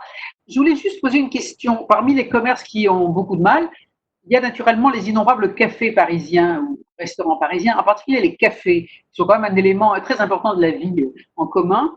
Et j'ai vu qu'en Espagne, par exemple, certains cafés, enfin les cafés ont pu réouvrir à condition d'être seulement servis en terrasse et non pas à l'intérieur. Comme on a proposé aux restaurants de pouvoir faire des plats et les vendre sur le trottoir, si j'ose dire, juste devant chez eux, je me demandais pourquoi l'État, je ne pense pas que ce soit la ville de Paris qui en soit responsable, l'État ne permettait pas aux cafés qui le souhaitent, en tout cas, de pouvoir servir en terrasse, histoire quand même pour les propriétaires des bistrots et des cafés parisiens qui sont plus de 10 000, de pouvoir quand même recommencer à avoir un peu de vie et de rassembler les gens. Je pense qu'il n'est pas plus grave, pas plus dangereux de mettre des gens sur des terrasses extrêmement bien gérées, c'est-à-dire à tous les 2 mètres, mettre des tables seulement tous les 2 mètres, que de les laisser soit sur le bord du canal Saint-Martin, soit sur les escaliers de Montmartre, où là, il n'y a absolument pas d'organisation. Tandis que les terrasses de café, effectivement bien faites, comme les écoles ont aussi des obligations, pourraient être plus sécurisées. Et puis, ça permettrait quand même aux gens de se retrouver. Parce que là, on doit devoir retrouver des gens dans la rue, on reste debout. Enfin bref, c'est quand même pas une vie extrêmement facile. Donc, je me permets juste de dire que l'État devrait reconsidérer un petit peu ses positions pour au moins donner un tout petit peu d'oxygène, aux cafés qui me font vraiment pitié. Parce que là, c'est vraiment extrêmement dur. Merci, Madame Cohen-Solal. Est-ce qu'il y a d'autres prises de parole? Monsieur Audouin? Alors, j'ai le même réserve, puisqu'on n'a pas de chiffrage de la première mesure. En fait, je suis embêté parce que ce vœu mélange des choses très intéressantes et d'autres qui me dérangent un peu plus. Je vois que le mythe du travail du dimanche, malheureusement, est toujours d'actualité, alors que ça bénéficie, on le sait, surtout aux grandes enseignes, et que ça renforce la tendance à l'évolution du tissu commerçant parisien vers du franchisé et des grandes marques. En revanche, l'idée effectivement d'ouvrir les cafés serait quelque chose qui serait à discuter dans les conditions données, puisqu'on aura au moins la chance que ce soit l'été, je l'ai déjà dit, dans les prochains mois, donc on pourrait réfléchir à ça. Et je vous rejoins tout à fait également, Madame Berthoud, sur le fait que le capital immobilier doit contribuer au financement de cette crise. Effectivement, aujourd'hui, l'immobilier, c'est le grand gagnant de cette période, puisque les loyers tombent théoriquement sans rien faire. Et il faut absolument, alors je ne sais pas ce que le gouvernement a prévu, je ne sais pas si quelque chose est prévu, mais je pense que ça va être un sujet majeur des prochains mois, mettre à contribution bien l'ensemble des Français et pas juste les salariés et les petites et moyennes entreprises qui, elles, payent un très lourd tribut à cette période. Et l'État, bien sûr. Merci. Je voudrais juste vous dire sur le travail du dimanche. Si je peux comprendre votre position, même si je ne la partage pas, sur le fait que il y a un sujet grande enseigne. Moi, je suis très étonnée de voir dans le 5e arrondissement des petits commerçants que je suis allée voir encore hier dire qu'ils vont ouvrir le dimanche alors qu'ils n'ouvraient pas. Et notamment une profession qui, si elle n'ouvre pas le dimanche, ne peut pas s'en sortir aujourd'hui. Faites très attention, c'est celle des coiffeurs. Les coiffeurs sont en train d'ouvrir le dimanche pour rattraper les pertes de chiffre d'affaires colossales. Et ce sont les petits qui le demandent. Ce n'est pas les gros, c'est pas les. Alors peut-être qu'ils vont le faire, mais ce n'est pas, vous voyez, les gros coiffeurs, les petits coiffeurs. J'étais très étonnée qu'ils vont travailler le dimanche et qu'ils me disent je ne peux pas m'en sortir si, oui, je vais travailler le dimanche. Voilà. Je vous le dis. Les indépendants disent on ne peut pas s'en sortir si on n'élargit pas les horaires, c'est eux. Voilà, mais c'est un état. La nuit, ils travaillent. C'est comme ça, voilà. Ma coiffeuse, j'en ai parlé avec elle, elle travaille le dimanche, au bout de 2 semaines, elle est morte. Donc elle ne travaillera pas le dimanche pour le coup. Je ne suis pas en train de militer pour ça, je vous dis simplement que c'est ce qu'ils demandent. Voilà. Et je pense que ça va être très fatigant, effectivement, pour tous ceux qui vont bosser tous les dimanches, plusieurs. Il faut bien avoir en tête que les petits le demandent. On passe au vote, vous en êtes d'accord? Voilà. Monsieur le directeur général des services. Madame Berthoud. Favorable. Monsieur Casanova. Favorable. Madame Gabadou. Favorable. Madame Oval. Favorable.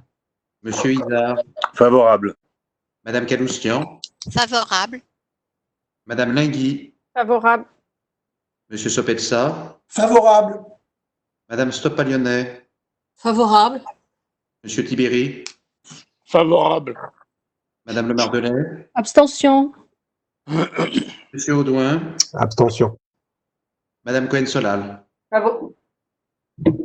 Favorable. Merci. Je vous remercie.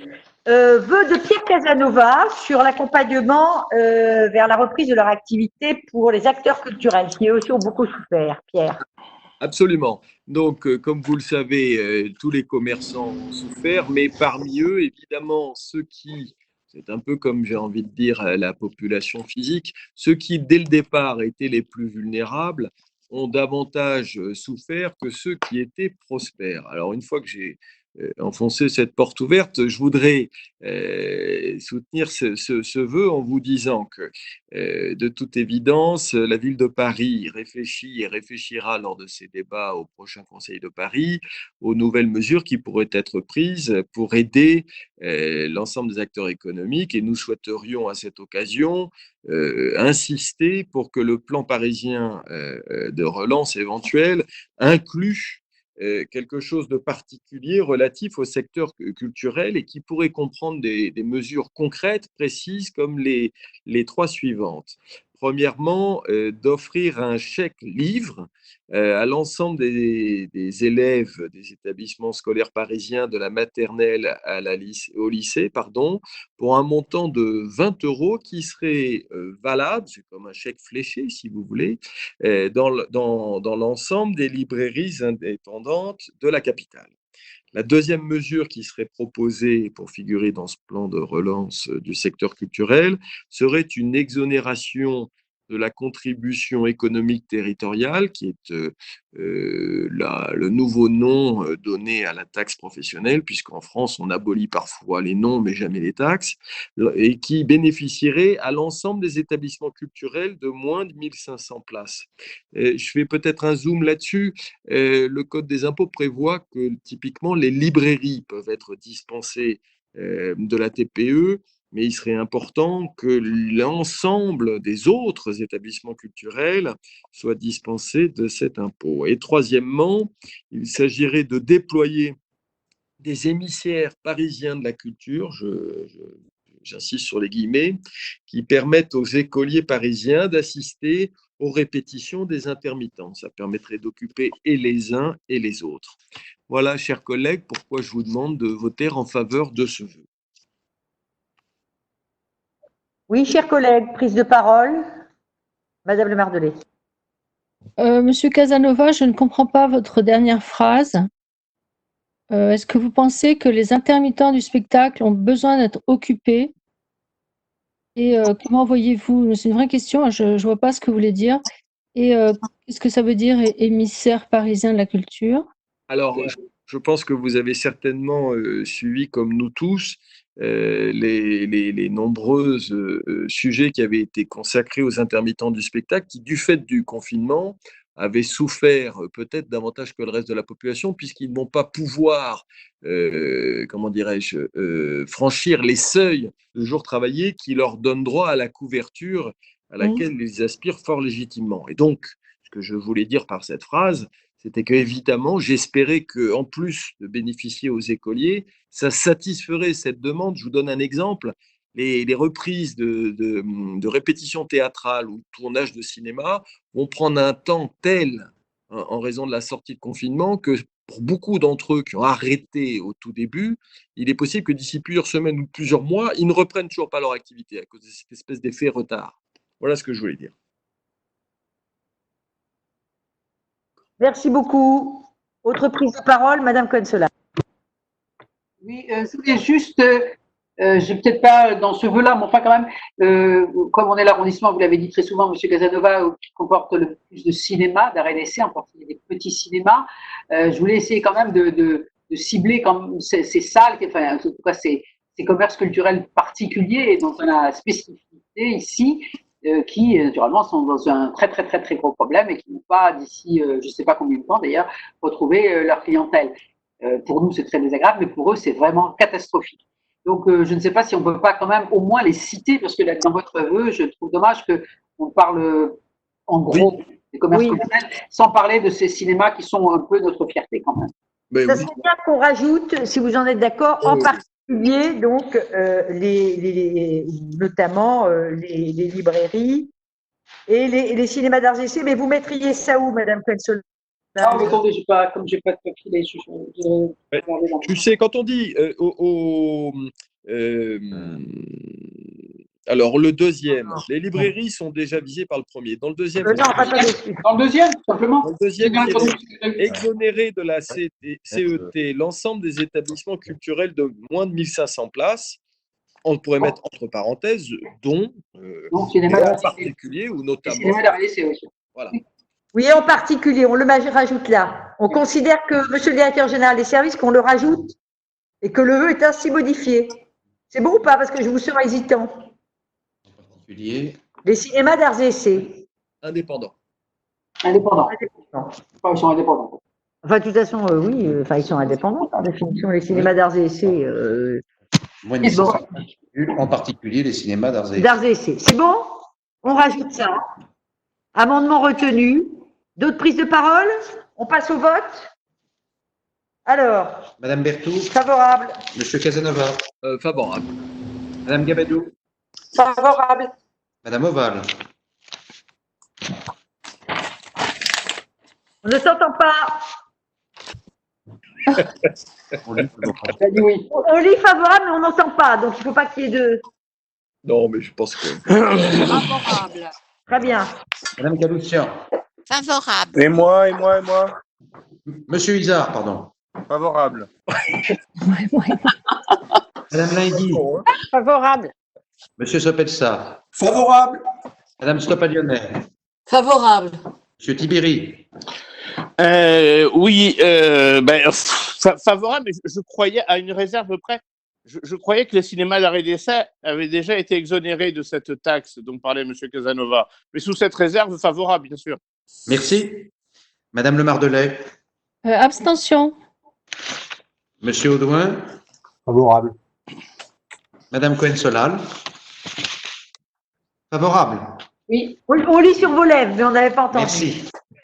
Alors, dernier vœu, celui défendu par Pierre Casanova sur le soutien aux bouquinistes, très important. Bon, alors, les bouquinistes, je n'ai pas besoin de vous expliquer pourquoi ils nous sont chers, parce que je sais que tous les bords de notre conseil d'arrondissement partagent cet attachement aux environ 70 bouquinistes du 5e arrondissement. Vous savez aussi que votre mairie d'arrondissement a pris des initiatives pour favoriser leur classement auprès de l'UNESCO, qui est important, mais comme me le disait un jour un acteur culturel, le nerf de la guerre reste évidemment l'argent. Il aurait pu ajouter la santé. Et nous avons rendu visite il y a 2 jours avec Madame la maire aux représentants des bouquinistes au coin du boulevard Saint-Germain et du quai de la Tournelle, et nous avons vu à la fois dans quel dénuement ils étaient et surtout dans quelle anxiété ils vivent, parce que alors, eux, la chute de chiffre d'affaires a été encore plus vertigineuse que des librairies, parce que les libraires, pour certains d'entre eux, pas tous malheureusement, faisaient des ventes par correspondance. Et ça n'est pas le cas évidemment de tous les bouquinistes. Alors, le vœu que nous vous proposons se résume à, premièrement, prévoir qu'il faut compléter le soutien concret des mairies d'arrondissement aux bouquinistes par la fourniture d'équipements supplémentaires de protection et par l'intermédiaire de l'association culturelle des bouquinistes. Nous avons tout fait pour l'aider avec les moyens réunis par la mairie du 5e arrondissement, en leur remettant des masques et des visières, mais de toute évidence, il faut accentuer cette aide. Et deuxième mesure, en mettant en œuvre des opérations adaptées de communication pour promouvoir l'activité des bouquinistes. Et là, vous le voyez bien, là, ça dépasse assez largement les moyens d'une mairie d'arrondissement, et c'est pourquoi il est important qu'au niveau central, si je puis dire, cette dynamique soit relayée par des moyens plus conséquents. Voilà, chers collègues, pourquoi je vous propose d'aider nos amis bouquinistes du 5e arrondissement.